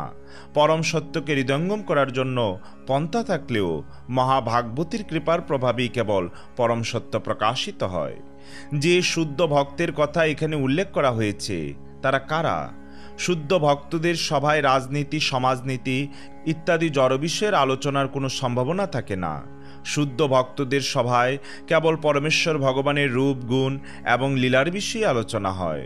সর্বান্তকরণে তারা ভগবানের মহিমা কীর্তন করেন এবং তার আরাধনা করেন। শুদ্ধ ভক্তদের সঙ্গে শ্রদ্ধা সহকারে এই সমস্ত বিষয়ে নিরন্তর শ্রবণ করার ফলে সাযুজ্য মুক্তির প্রয়াসী মুমুক্ষুরাও তাদের মোগ বাসনা পরিত্যাগ করে ধীরে ধীরে বাসুদেবের সেবার প্রতি আসক্ত হন। পূর্বে এক জন্মে আমি ছিলাম মহারাজ ভরত। প্রত্যক্ষ অভিজ্ঞতা এবং বৈদিক জ্ঞানের পরোক্ষ অনুভবের দ্বারা আমি সমস্ত জাগতিক কার্যকলাপ থেকে পূর্ণরূপে অনাসক্ত হয়ে সিদ্ধিলাভ করেছিলাম। আমি পূর্ণরূপে ভগবানের সেবায় যুক্ত ছিলাম, কিন্তু দুর্ভাগ্যবশত আমি একটি হরিণ শাবকের প্রতি এতই আসক্ত হয়ে পড়েছিলাম যে আমি আমার পারমার্থিক কর্তব্য সম্পাদনে অবহেলা করেছিলাম। সেই হরিণ শিশুটির প্রতি গভীর স্নেহের ফলে আমাকে পরবর্তী জীবনে একটি হরিণ শরীর ধারণ করতে হয়। হে বীর রাজা, পূর্বে যে আমি ঐকান্তিকভাবে ভগবানের সেবা করেছিলাম তার ফলে হরিণ শরীর পাওয়া সত্ত্বেও আমি আমার পূর্বজীবনের সব কথা স্মরণ করতে পেরেছিলাম। যেহেতু আমার পূর্বজীবনের অধপতনের কথা আমার মনে আছে, তাই আমি সাধারণ মানুষদের সঙ্গ থেকে সর্বদা দূরে থাকি। তাদের বিষয়াসক্ত অসৎসঙ্গের ভয়ে ভীত হয়ে সকলের অগোচরে একাকী বিচরণ করি। উত্তম ভক্তের সঙ্গপ্রভাবের ফলে যে কোনো ব্যক্তি পূর্ণ জ্ঞান লাভ করতে পারেন এবং জ্ঞানরূপ তরবারির দ্বারা জড়জগতের মোহের বন্ধন ছিন্ন করতে পারেন। ভগবত ভক্তের সঙ্গপ্রভাবে শ্রবণ কীর্তনের ফলে ভগবানের সেবায় যুক্ত হওয়া যায়। তার ফলে জীবের সুপ্ত ভগবত ভাবনা জাগরিত হয় এবং এই ভগবত ভক্তি অনুশীলনের ফলে তিনি এই জীবনেই তার প্রকৃত আলয় ভগবদ্ধামে ফিরে যেতে পারেন। ব্রহ্মজ্ঞানী জড়ভরত বললেন, হে মহারাজ রহুগণ, জীব এই দুস্তর সংসার মার্গে ভ্রমণ করে এবং বারবার জন্ম মৃত্যুবরণ করে। জরা প্রকৃতির সত্য, রজ এবং তমগুণের দ্বারা প্রভাবিত হয়ে সে মায়ার দ্বারা আচ্ছন্ন হয় এবং 3 প্রকার কর্মের ফলই কেবল দর্শন করে। সেই ফলগুলি হচ্ছে শুভ, অশুভ এবং মিশ্র। এইভাবে সে ধর্ম, অর্থ, কাম এবং মোক্ষের প্রতি আকৃষ্ট হয়।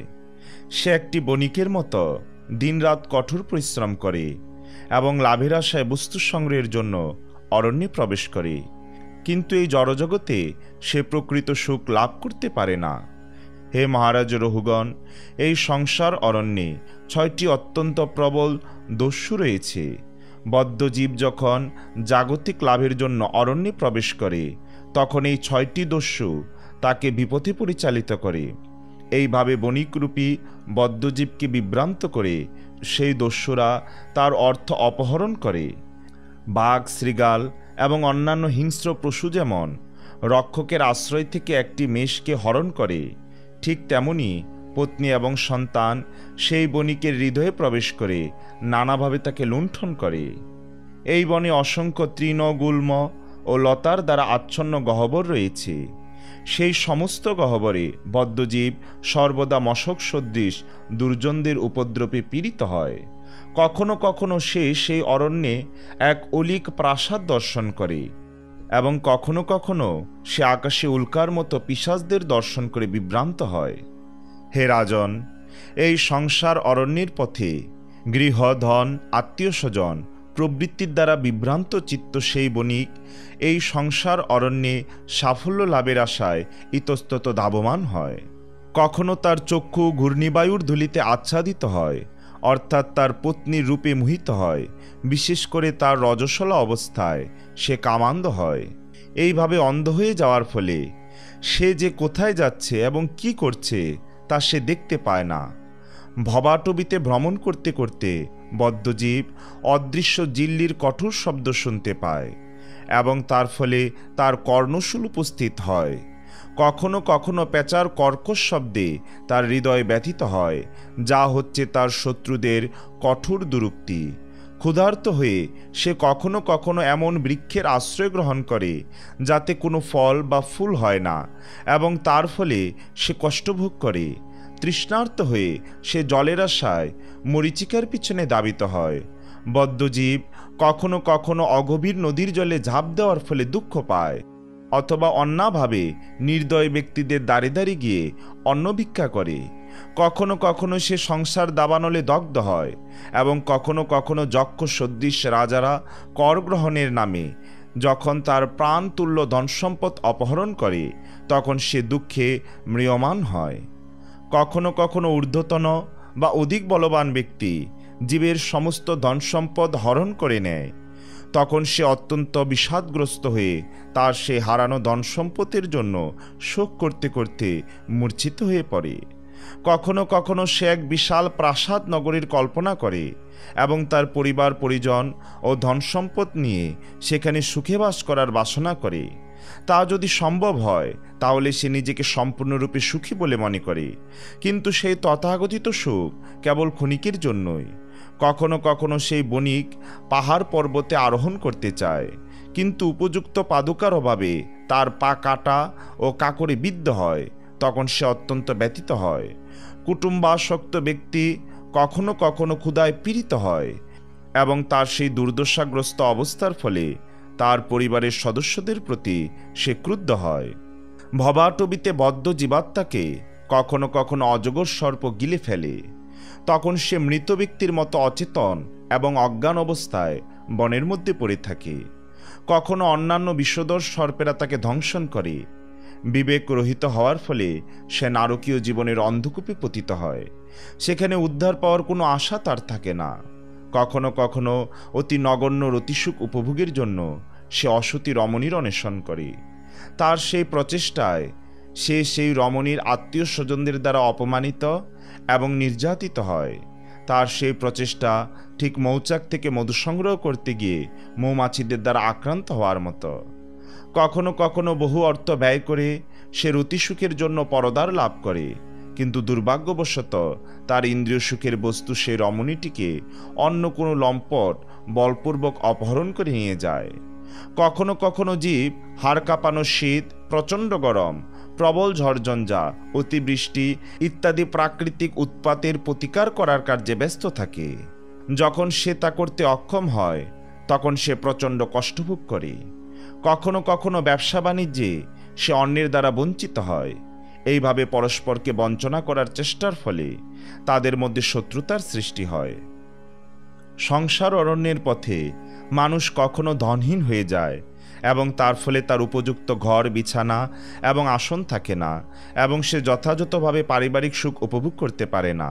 তাই সে অন্যদের কাছ থেকে অর্থ ভিক্ষা করতে যায়, কিন্তু ভিক্ষার ফলে যখন তার বাসনা পূর্ণ হয় না তখন সে ঋণ করতে চায় অথবা পরের সম্পদ অপহরণ করতে চায়। এইভাবে সে সমাজে অপমানিত হয়। আর্থিক লেনদেনের ফলে সম্পর্ক তিক্ত হয় এবং চরমে শত্রুতায় পরিণত হয়। কখনো কখনো পতিপত্নী জাগতিক উন্নতির পথে অগ্রসর হয় এবং তাদের সম্পর্ক অক্ষুণ্ণ রাখার জন্য তাদের কঠোর পরিশ্রম করতে হয়। কখনো কখনো অর্থাভাবের ফলে অথবা রোগগ্রস্ত হওয়ার ফলে তারা অত্যন্ত বিপন্ন হয়ে মরণাপন্ন হয়।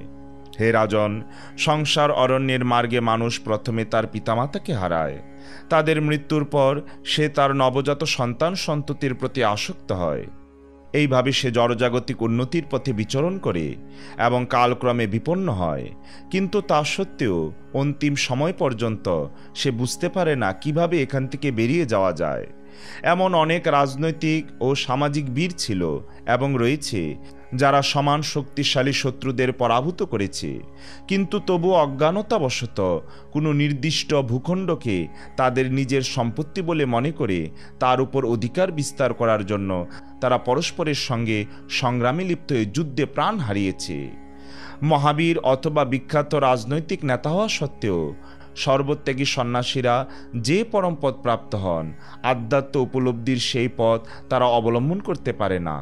কখনো কখনো জীব সংসাররূপী অরণ্যে লতারাশ্রয় অবলম্বন করে এবং সেই লতাশ্রিত বিহঙ্গকুলের কলধ্বনি শ্রবণ করার বাসনা করে।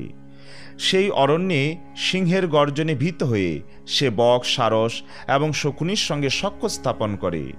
এই সংসার অরণ্যে তথাকথিত যোগী, স্বামী এবং অবতারদের কাছে বঞ্চিত হয়ে তাদের সঙ্গ ত্যাগ করে যে প্রকৃত ভক্তের সান্নিধ্য লাভ করতে চায়, কিন্তু দুর্ভাগ্যবশত সে তার গুরুদেব এবং মহাভাগবতের নির্দেশ পালন করতে পারে না এবং তাই সে তাদের সঙ্গ পরিত্যাগ করে পুনরায় স্ত্রীর সঙ্গে ইন্দ্রিয় সুখ পরায়ণ বানরদের সান্নিধ্যে ফিরে যায়। ইন্দ্রিয় সুখ পরায়ণ ব্যক্তিদের সঙ্গে মদ এবং মৈথুন্যের আনন্দ উপভোগ করে সে সুখী হতে চায়। এইভাবে সে তার জীবনের অপচয় করে। অন্যান্য ইন্দ্রিয় সুখ পরায়ণ ব্যক্তিদের মুখ দর্শন করে সে তার জীবনের প্রকৃত উদ্দেশ্য ভুলে যায়, মৃত্যুমুখে পতিত হয়। জীব যখন একটি বানরের মতো এক ডাল থেকে আরেক ডালে লাফালাফি করে, বৃক্ষ সদৃশ্য গৃহে কেবল মৈথুন্য সুখের জন্য জীবনযাপন করে, তখন সে একটি গর্দভের মতো তার স্ত্রীর পদাঘাতে তাড়িত হয়। সেই বন্ধন থেকে মুক্তি লাভে অক্ষম হয়ে সে অসহায়ের মতো পড়ে থাকে। কখনো কখনো সে দুরারোগ্য ব্যাধির দ্বারা আক্রান্ত হয়, যার তুলনা করা হয়েছে পর্বতকন্দরে পতিত হওয়ার সঙ্গে। সেই পর্বত গহ্বরে অবস্থিত হস্তি সদৃশ মৃত্যুর ভয়ে ভীত হয়ে সে লতাবল্লী অবলম্বন করে অবস্থান করে। হে শত্রুহন্তা মহারাজ রঘুগণ, জীবাত্মা যদি কোনো ক্রমে এই ভয়ঙ্কর পরিস্থিতি থেকে মুক্ত হয়, তবু সে পুনরায় মৈথুন সুখ উপভোগ করার জন্য তার গৃহে ফিরে যায়, কারণ সেটি হচ্ছে আসক্তির রীতি। এইভাবে ভগবানের মায়াশক্তির দ্বারা মোহিত হয়ে জীব সংসার অরণ্যে বিচরণ করতে থাকে। মৃত্যুর সময় পর্যন্ত সে তার জীবনের প্রকৃত উদ্দেশ্য খুঁজে পায় না। হে মহারাজ রঘুগণ, আপনিও জড় সুখভোগের প্রতি আকৃষ্ট হয়ে মায়ার শিকার হয়েছেন। তাই আমি আপনাকে উপদেশ দিচ্ছি, আপনি আপনার রাজপথ এবং রাজদণ্ড পরিত্যাগ করুন, যাতে আপনি সমস্ত জীবের সুরিত হতে পারেন। বিষয়াসক্তি ত্যাগ করে আপনি ভগবত ভক্তির দ্বারা শানিত জ্ঞানরূপ তরবারি গ্রহণ করুন এবং তার দ্বারা মায়াপাশ ছিন্ন করে ভবসাগরের পরপারে গমন করুন। মহারাজ রহুগণ বললেন, এই মনুষ্য জন্ম সমস্ত জন্মের মধ্যে শ্রেষ্ঠ। স্বর্গলোকে দেব জন্ম এই পৃথিবীতে মনুষ্য জন্মের মতো উৎকৃষ্ট নয়। অতএব দেবত্ব লাভের কি প্রয়োজন? স্বর্গলোকে প্রচুর সুখভোগের সুযোগ থাকার ফলে ভগবত ভক্তের সঙ্গলাভ সম্ভব হয় না। আপনার শ্রীপাদপদ্মের ধূলির দ্বারা আচ্ছাদিত হওয়ার ফলে জীব যে অধ্যক্ষজ ভগবানের প্রতি ব্রহ্মারও দুর্লভ শুদ্ধ ভক্তি লাভ করেন, তা মোটেই আশ্চর্যজনক নয়। মুহূর্ত মাত্র আপনার সঙ্গ করার ফলে আমি এখন সমস্ত কুতর্ক, অহংকার এবং অবিবেক থেকে মুক্ত হয়েছি, যা জড়জগতের বন্ধনের মূল কারণ। আমি এখন এই সমস্ত সমস্যা থেকে মুক্ত হয়েছি। আমি সেই মহাপুরুষদের সশ্রদ্ধ প্রণতি নিবেদন করি, যারা এই ধরাতলে শিশু, বালক, অবধূত অথবা মহান ব্রাহ্মণ রূপে বিচরণ করেন। যদিও তারা বিভিন্ন বেশে তাদের পরিচয় গোপন রাখেন, তবুও আমি তাদের প্রতি আমার সশ্রদ্ধ প্রণতি নিবেদন করি। তাদের কৃপায় অপরাধী রাজন্যবর্গের মঙ্গল হোক। শ্রীল সুখদেব গোস্বামী বললেন, হে উত্তরাতনয় মহারাজ পরীক্ষিত, মহারাজ রহুগণ জড়ভরতকে দিয়ে তার শিবিকা বহন করিয়ে অপমান করিয়েছিলেন বলে জড়ভরতের মনে কিঞ্চিত অসন্তোষের তরঙ্গ উত্থিত হয়েছিল, কিন্তু জড়ভরত তা উপেক্ষা করেছিলেন এবং তার হৃদয় পুনরায় সমুদ্রের মতো প্রশান্ত হয়েছিল। মহারাজ রহুগণ যদিও তাকে অপমান করেছিলেন, তবুও তিনি যেহেতু ছিলেন একজন পরমহংস, তাই তিনি তার প্রতি অসন্তুষ্ট হননি। বৈষ্ণব হওয়ার ফলে স্বভাবতই তিনি অত্যন্ত সদয় হৃদয় ছিলেন এবং তাই কৃপাপূর্বক তিনি তাকে আত্মজ্ঞান প্রদান করেছিলেন।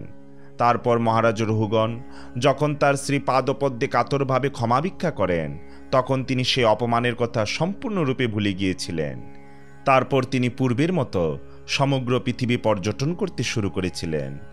মহাভাগবত জড়ভরতের কাছ থেকে উপদেশ প্রাপ্ত হওয়ার পর সৌবীর প্রতি মহারাজ রহুগণ সর্বত্রভাবে আত্মার স্বরূপ উপলব্ধি করেছিলেন। তার ফলে তিনি সম্পূর্ণরূপে দেহাত্ম বুদ্ধি থেকে মুক্ত হয়েছিলেন। হে রাজন, যিনি ভগবানের দাসের অনুদাসের শরণ গ্রহণ করেন, তিনি সত্যিই ধন্য, কারণ তিনি অনায়াসে দেহাত্ম বুদ্ধি ত্যাগ করতে পারেন। মহারাজ পরীক্ষিত তখন সুখদেব গোস্বামীকে বললেন, হে প্রভু, হে মহাভাগবত, আপনি সর্বজ্ঞ। আপনি অরণ্যে বণিকের সঙ্গে তুলনা করে বদ্ধজীবের অবস্থা অত্যন্ত সুন্দরভাবে বর্ণনা করেছেন।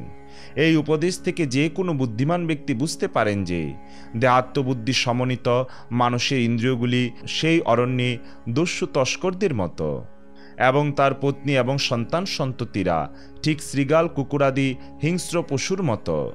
কিন্তু অল্পবুদ্ধি সম্পন্ন মানুষদের পক্ষে এই কাহিনীটির তাৎপর্য হৃদয়ঙ্গম করা সহজ নয়, কারণ এই রূপকের প্রকৃত অর্থ নিরূপণ করা অত্যন্ত কঠিন।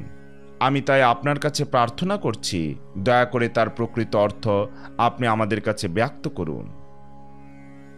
মহারাজ পরীক্ষিত যখন সুখদেব গোস্বামীকে সংসার অরণ্যের প্রকৃত অর্থ সম্বন্ধে জিজ্ঞাসা করেছিলেন, তখন তার উত্তরে সুখদেব গোস্বামী বলেছিলেন, হে রাজন, বণিক সর্বদা ধন উপার্জনে আগ্রহী। কখনো কখনো সে কাঠ, মাটি আদি স্বল্পমূল্য বস্তু সংগ্রহ করার জন্য অরণ্যে প্রবেশ করে, যাতে নগরে উচ্চ মূল্যে সেগুলি বিক্রি করে অর্থ উপার্জন করতে পারে। তেমনি বদ্ধজীব জড়জাগতিক লাভের জন্য লুলুপ হয়ে এই জড়জগতে প্রবেশ করে। বেরুবার পথ না জেনে সে ক্রমশ গভীর থেকে গভীরতর প্রদেশে প্রবেশ করে। জড়জগতে প্রবিষ্ট হয়ে শুদ্ধজীব বিষ্ণু মায়ায় মোহিত হয়ে বদ্ধ হয়ে পড়ে। এইভাবে জীব দৈবী মায়ার বশীভূত হয়। সত্রন্ত হয়ে এবং অরণ্যে বিভ্রান্ত হয়ে সে ভগবানের সেবায় সর্বদা যুক্ত ভক্তের সঙ্গ লাভ করতে পারে না। দেহাত্মবুদ্ধিতে আচ্ছন্ন হওয়ার ফলে সে মায়ার বশীভূত হয়ে একের পর এক বিভিন্ন প্রকার শরীর ধারণ করে এবং সত্তরজ ও তমগুণের দ্বারা প্রভাবিত হয়ে কর্মে প্রবৃত্ত হয়। এইভাবে বদ্ধজীব কখনো স্বর্গে, কখনো মর্তে এবং কখনো নরকে নিম্ন যোনিতে বিচরণ করে। এইভাবে সে বিভিন্ন শরীরে নিরন্তর দুঃখ দুর্দশা ভোগ করে। তার কর্ম কখনো শুভ, কখনো অশুভ এবং কখনো মিশ্র। বদ্ধজীব তার মনোধর্মের ফলে এই সমস্ত দৈহিক অবস্থা প্রাপ্ত হয়। সে তার মন ও পঞ্চ জ্ঞানেন্দ্রিয়ের ব্যবহার করে এবং তার ফলে সে বিভিন্ন অবস্থায় বিভিন্ন প্রকার শরীর প্রাপ্ত হয়। বহিরঙ্গা মায়াশক্তির নিয়ন্ত্রণাধীনে ইন্দ্রিয়গুলির ব্যবহার করার ফলে জীব এই জড়জগতের বিভিন্ন দুঃখ দুর্দশা ভোগ করে। প্রকৃতপক্ষে সেই দুঃখ দুর্দশা থেকে উদ্ধার পেতে চায়, কিন্তু কখনো কখনো বহু কষ্টে দুঃখ দুর্দশার উপশম হলেও সে সাধারণত ব্যর্থ হয়। এইভাবে জীবন সংগ্রামে লিপ্ত হয়ে সে ভ্রমরের মতো ভগবান শ্রীবিষ্ণুর শ্রীপাদপদ্মের প্রেমময়ী সেবায় যুক্ত শুদ্ধ ভক্তের শরণ গ্রহণ করতে পারে না। সংসার অরণ্যে অসংযত ইন্দ্রিয়গুলি ঠিক দস্যুর মতো। বদ্ধজীব ভগবত ভক্তির বিকাশের জন্য ধন উপার্জন করতে পারে, কিন্তু দুর্ভাগ্যবশত ইন্দ্রিয় সুখ ভোগের মাধ্যমে তার অসংযত ইন্দ্রিয়গুলি তার সেই ধন অপহরণ করে নেয়। ইন্দ্রিয়গুলি দস্যু সদৃশ, কারণ দর্শন, ঘ্রাণ, স্বাদ, স্পর্শ, শ্রবণ, বাসনা এবং সংকল্পের দ্বারা অনর্থক তাকে দিয়ে তার অর্থ ব্যয় করায়। এইভাবে বদ্ধজীব তার ইন্দ্রিয় সুখ উপভোগ করতে বাধ্য হয় এবং তার ফলে তার সমস্ত ধন ব্যয় হয়ে যায়। প্রকৃতপক্ষে এই ধন ধর্ম অনুষ্ঠানের জন্য উপার্জন করা হয়েছিল, কিন্তু দস্যু সদৃশ ইন্দ্রিয়গুলি সেগুলি অপহরণ করে নিয়ে যায়। হে রাজন, এই জড়জগতে স্ত্রী পুত্র আদি কেবল নামে মাত্রই আত্মীয়, কিন্তু প্রকৃতপক্ষে তারা ব্যাঘ্র এবং শৃগালের মতো আচরণ করে। মেষপালক যথাসাধ্য তার মেষ সংরক্ষণ করার চেষ্টা করে, কিন্তু ব্যাঘ্র এবং শৃগালেরা বলপূর্বক তাদের অপহরণ করে নেয়। তেমনি কৃপণ মানুষ যদিও অত্যন্ত সাবধানতার সঙ্গে তার ধন আগলে রাখতে চায়, তবুও তার পরিবারের লোকজন তার সমস্ত ধন সম্পদ বলপূর্বক অপহরণ করে নেয়। কৃষক প্রতি বছর তার ক্ষেত কর্ষণ করে, তৃণগুল্ম উৎপাটনের দ্বারা ক্ষেত পরিষ্কার করে, কিন্তু তা সত্ত্বেও সেই সমস্ত তৃণগুল্মের বীজ দগ্ধ না হওয়ার ফলে যখন শস্যের চারা বপন করা হয় তখন তৃণগুল্মাদি আবার গজিয়ে ওঠে। লাঙল দিয়ে সেগুলি উপড়ে ফেললেও আবার সেগুলি ঘনভাবে মাথাচাড়া দিয়ে ওঠে।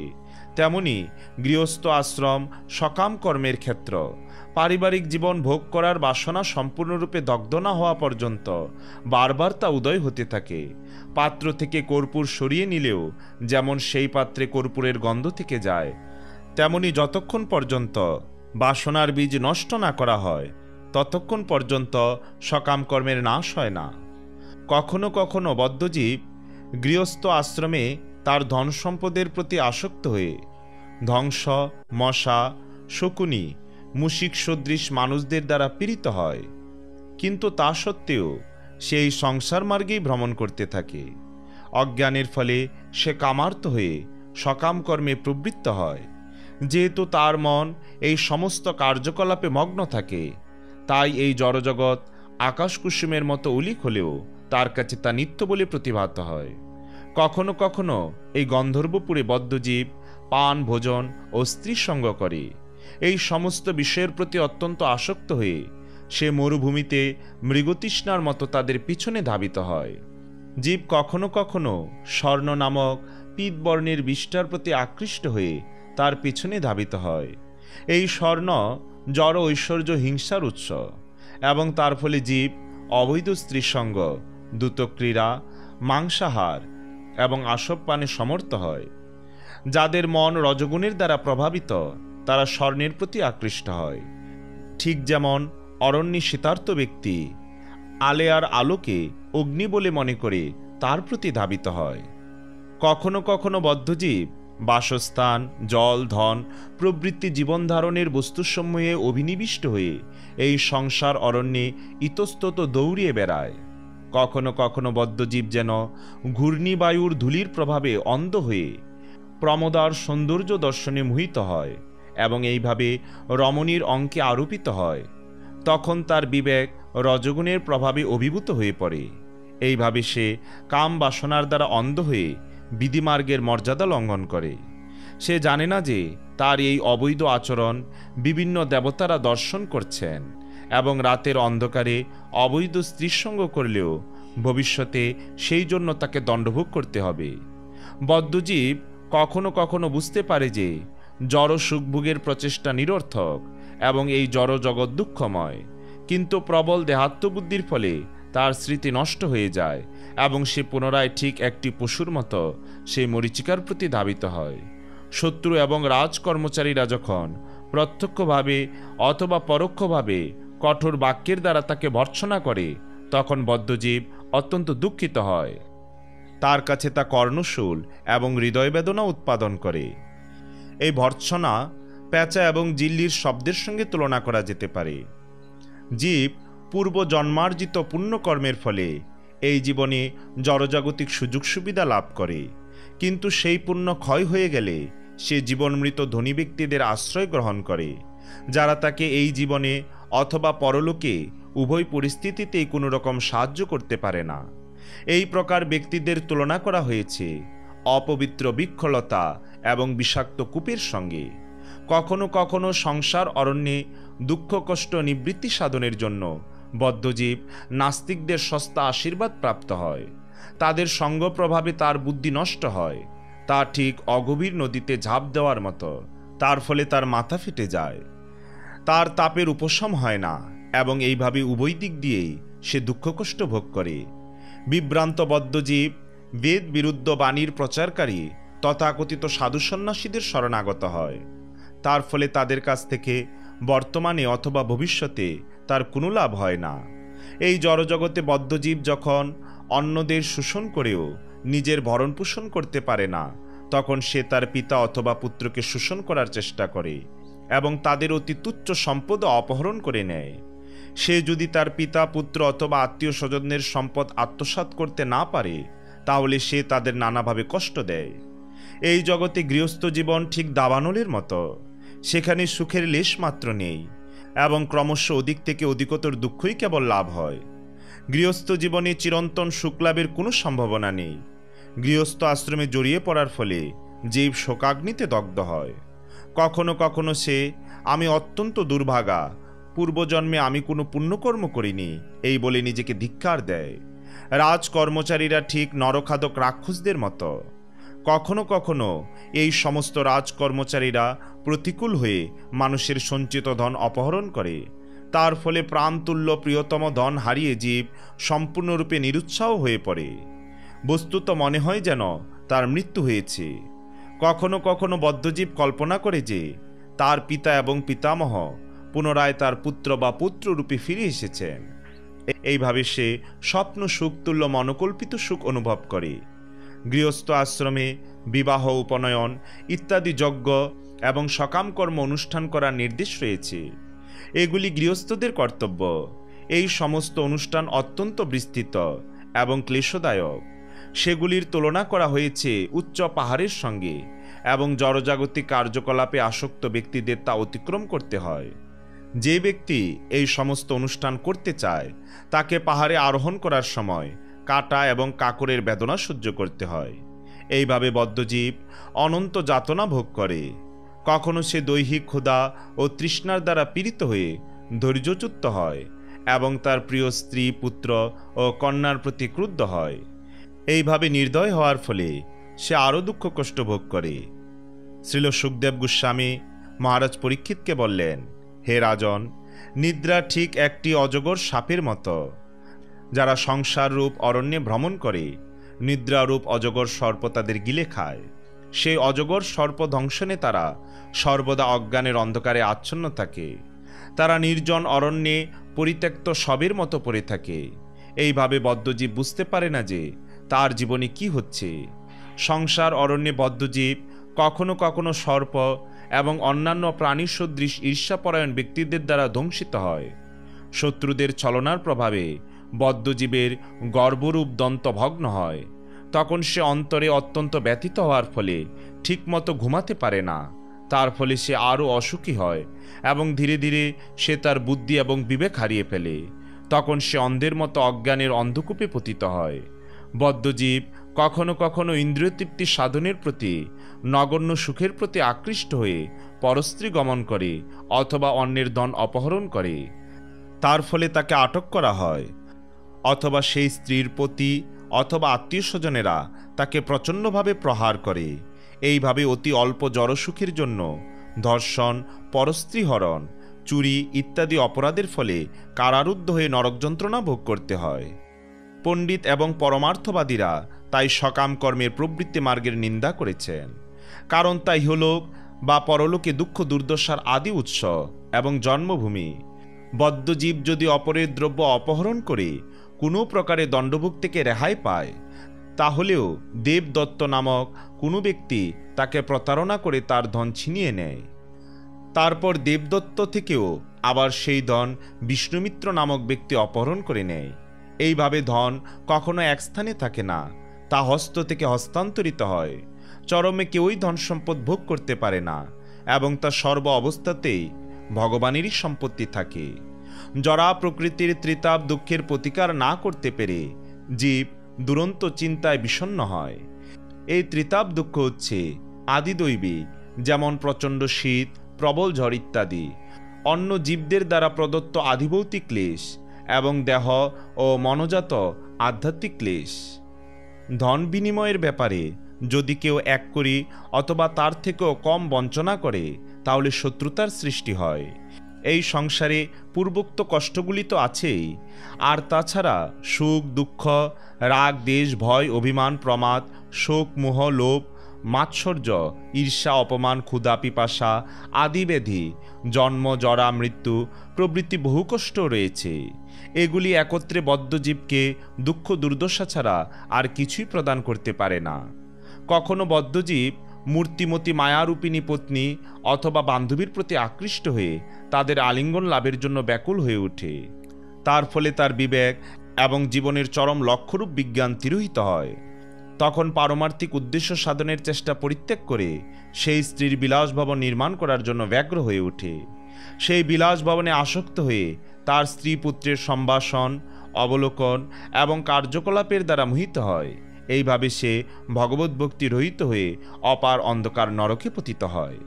পরমেশ্বর ভগবান শ্রীকৃষ্ণের চক্রের নাম হরিচক্র। সেই চক্র হচ্ছে কালচক্র।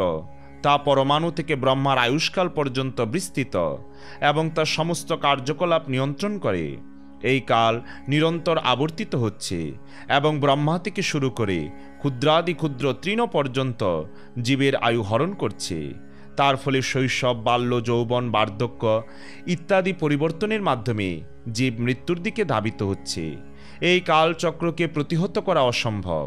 পরমেশ্বর ভগবানের অস্ত্র হওয়ার ফলে এই কাল অত্যন্ত কঠোর। কখনো কখনো বদ্ধজীব মৃত্যু ভয়ে ভীত হয়ে তার আসন্ন বিপদ থেকে উদ্ধার লাভের আশায় কারোর পূজা করতে চায়।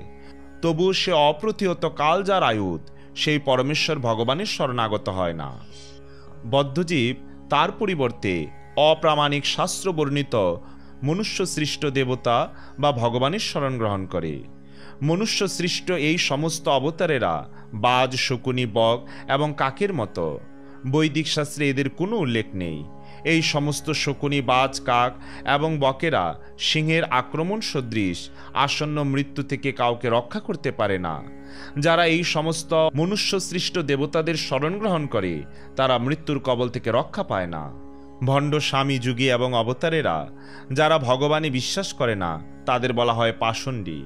তারা স্বয়ং অধপতিত এবং প্রতারিত, কারণ তারা পারমার্থিক উন্নতি সাধনের প্রকৃত পন্থা সম্বন্ধে অবগত নয় এবং যারা তাদের কাছে যায় তারাও নিঃসন্দেহে প্রতারিত হয়। এইভাবে প্রতারিত হয়ে কেউ যখন বৈদিক বিধির প্রকৃত অনুগামীর শরণ গ্রহণ করে, তখন তারা তাদের শিক্ষা দেন কিভাবে শ্রুতি এবং স্মৃতি নির্দেশ অনুসারে পরমেশ্বর ভগবানের আরাধনা করতে হয়। কিন্তু সেই পন্থা অনুসরণ করতে অক্ষম হয়ে সেই সমস্ত মূঢ় ব্যক্তিরা পুনরায় অধপতিত হয় এবং মৈথুন পরায়ণ শূদ্রদের শরণ গ্রহণ করে। বানর ইত্যাদি পশুদের মধ্যে মৈথুন্যের প্রবণতা অত্যন্ত প্রবল। তাই যে সমস্ত মানুষ মৈথুন পরায়ণ তাদের বানরের বংশধর বলা যেতে পারে। এইভাবে বানরের বংশধরেরা পরস্পরের সঙ্গে মেলামেশা করে। তারা সাধারণত শূদ্র বলে পরিচিত। জীবনের উদ্দেশ্য না জেনে তারা অবাধে বিচরণ করে। তারা কেবল পরস্পরের মুখ দর্শন করে মুগ্ধ হয়, কারণ তার ফলে তারা ইন্দ্রিয় সুখ ভোগ করে। তারা সর্বদা গ্রাম্যকর্ম বা জড়জাগতিক কার্যকলাপে লিপ্ত হয় এবং জাগতিক লাভের উদ্দেশ্যে তারা কঠোর পরিশ্রম করে। এইভাবে তারা সম্পূর্ণরূপে ভুলে যায় যে একদিন তাদের আয়ু শেষ হয়ে যাবে। এবং বিবর্তনের চক্রে তারা অধপতিত হবে। বানর যেমন এক গাছ থেকে আরেক গাছে লাফালাফি করে, ঠিক তেমনি বদ্ধজীব এক দেহ থেকে আরেক দেহে দেহান্তরিত হয়। বানর যেমন অবশেষে শিকারীদের জালে বন্দী হয় এবং তখন আর তার বন্ধন মুক্ত হওয়ার কোনো সম্ভাবনা থাকে না, ঠিক তেমনি বদ্ধজীব ক্ষণস্থায়ী মৈথুন সুখের প্রতি আসক্ত হয়ে সংসার বন্ধনে আবদ্ধ হয়। সংসার জীবন বদ্ধজীবকে ক্ষণস্থায়ী মৈথুন উৎসবে মগ্ন হওয়ার অবসর প্রদান করে এবং তার ফলে সে জড়জগতের বন্ধন থেকে মুক্ত হতে সম্পূর্ণরূপে অসমর্থ হয়ে পড়ে।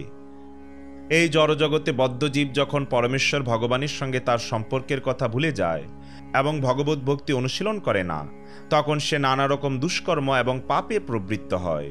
তখন তাকে ত্রিতাপ দুঃখ ভোগ করতে হয় এবং মৃত্যুরূপ হস্তির ভয়ে ভীত হয়ে সে অন্ধকার গিরিকন্দরে পতিত হয়। বদ্ধজীব প্রবল শীত, প্রচণ্ড ঝড়ঝঞ্ঝা ইত্যাদি বহু প্রকার দৈহিক দুঃখ কষ্ট ভোগ করে। তাকে আদিদৈবিক, আদিভৌতিক এবং আধ্যাত্মিক দুঃখ ভোগ করতে হয়। যখন সে সেগুলির প্রতিকার করতে অক্ষম হয়, তখন তাকে নানা প্রকার দুঃখ দুর্দশা ভোগ করতে হয়। তার জড় সুখভোগের বাসনা চরিতার্থ না হওয়ার ফলে সে স্বাভাবিকভাবেই অত্যন্ত বিষণ্ণ হয়। বদ্ধ জীবদের মধ্যে যখন অর্থের বিনিময় হয়, তখন প্রতারণার ফলে শত্রুতার সৃষ্টি হয়। অতি অল্প লাভের জন্য বদ্ধ জীবদের বন্ধুত্ব শত্রুতায় পর্যবসিত হয়। কখনো কখনো অর্থাভাবের ফলে বদ্ধজীবের বাসস্থান থাকে না, কখনো কখনো তার বসার মতো স্থানও থাকে না এবং সে আহারাদি একান্ত প্রয়োজনীয় বস্তুগুলি থেকেও বঞ্চিত হয়। এইভাবে সে যখন অত্যন্ত অভাবগ্রস্ত হয়, তখন সৎ উপায়ে প্রয়োজনীয় বস্তুগুলি সংগ্রহ করতে অক্ষম হয়ে সে অসৎ উপায়ে অন্যের ধন অপহরণ করতে চায়। সে তার আকাঙ্ক্ষিত বস্তু পায় না, উপরন্তু সে কেবল অন্যের কাছে অপমানিত হয় এবং তার ফলে অত্যন্ত বিষণ্ণ হয়। পরস্পরের প্রতি শত্রুভাবাপন্ন হওয়া সত্ত্বেও বারবার তাদের বাসনা চরিতার্থ করার জন্য তারা বিবাহ করে। দুর্ভাগ্যবশত তাদের বিবাহ দীর্ঘস্থায়ী হয় না।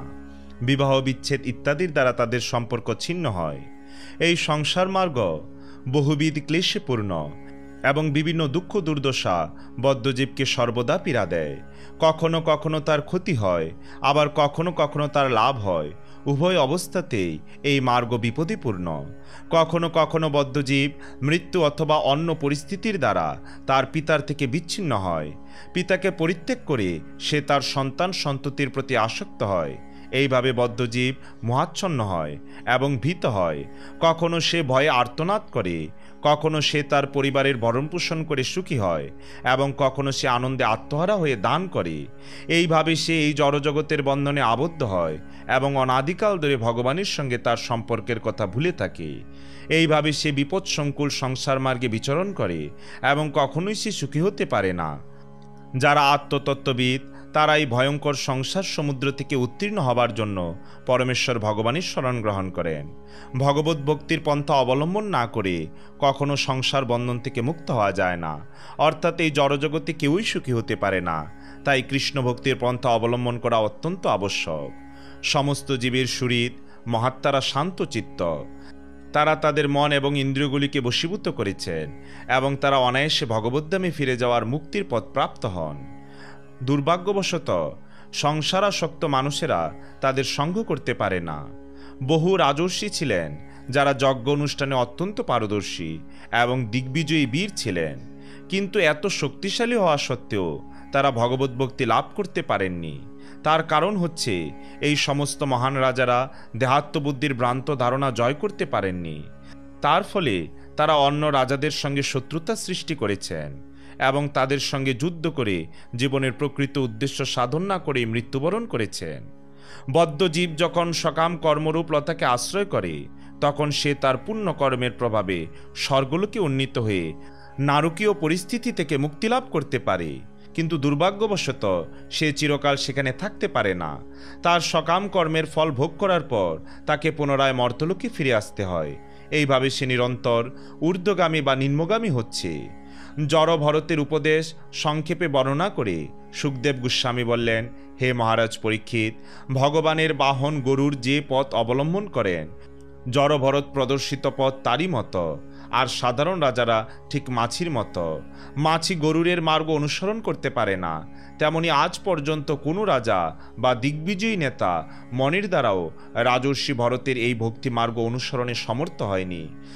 মহারাজ ভরত তার যৌবনেই উত্তম শ্লোক ভগবানের সেবার লালসায় সবকিছু পরিত্যাগ করেছিলেন। তিনি তার সুন্দরী স্ত্রী, আদরের সন্তান, সুরিত এবং বিশাল সাম্রাজ্য সবই ত্যাগ করেছিলেন। যদিও এগুলি ত্যাগ করা অত্যন্ত কঠিন, তবুও মহারাজ ভরত এমনই একজন মহাপুরুষ ছিলেন যে তিনি মলবৎসীগুলি পরিত্যাগ করেছিলেন। হে রাজন, ভরত মহারাজের কার্যকলাপ অত্যন্ত আশ্চর্যজনক। অন্যের পক্ষে যা ত্যাগ করা অত্যন্ত কঠিন তা তিনি ত্যাগ করেছিলেন। তিনি তার রাজ্য, সুন্দরী পত্নী এবং পরিবার পরিত্যাগ করেছিলেন। দেবতাদেরও প্রার্থনীয় তার অতুল ঐশ্বর্য তিনি ত্যাগ করেছিলেন। তার মতো মহাপুরুষই মহান ভক্ত হওয়ার যোগ্য। তিনি সবকিছু পরিত্যাগ করতে সক্ষম হয়েছিলেন কারণ তিনি পরমেশ্বর ভগবান শ্রীকৃষ্ণের সৌন্দর্য, ঐশ্বর্য, যশ, জ্ঞান, বল এবং বৈরাগ্যের দ্বারা আকৃষ্ট হয়েছিলেন।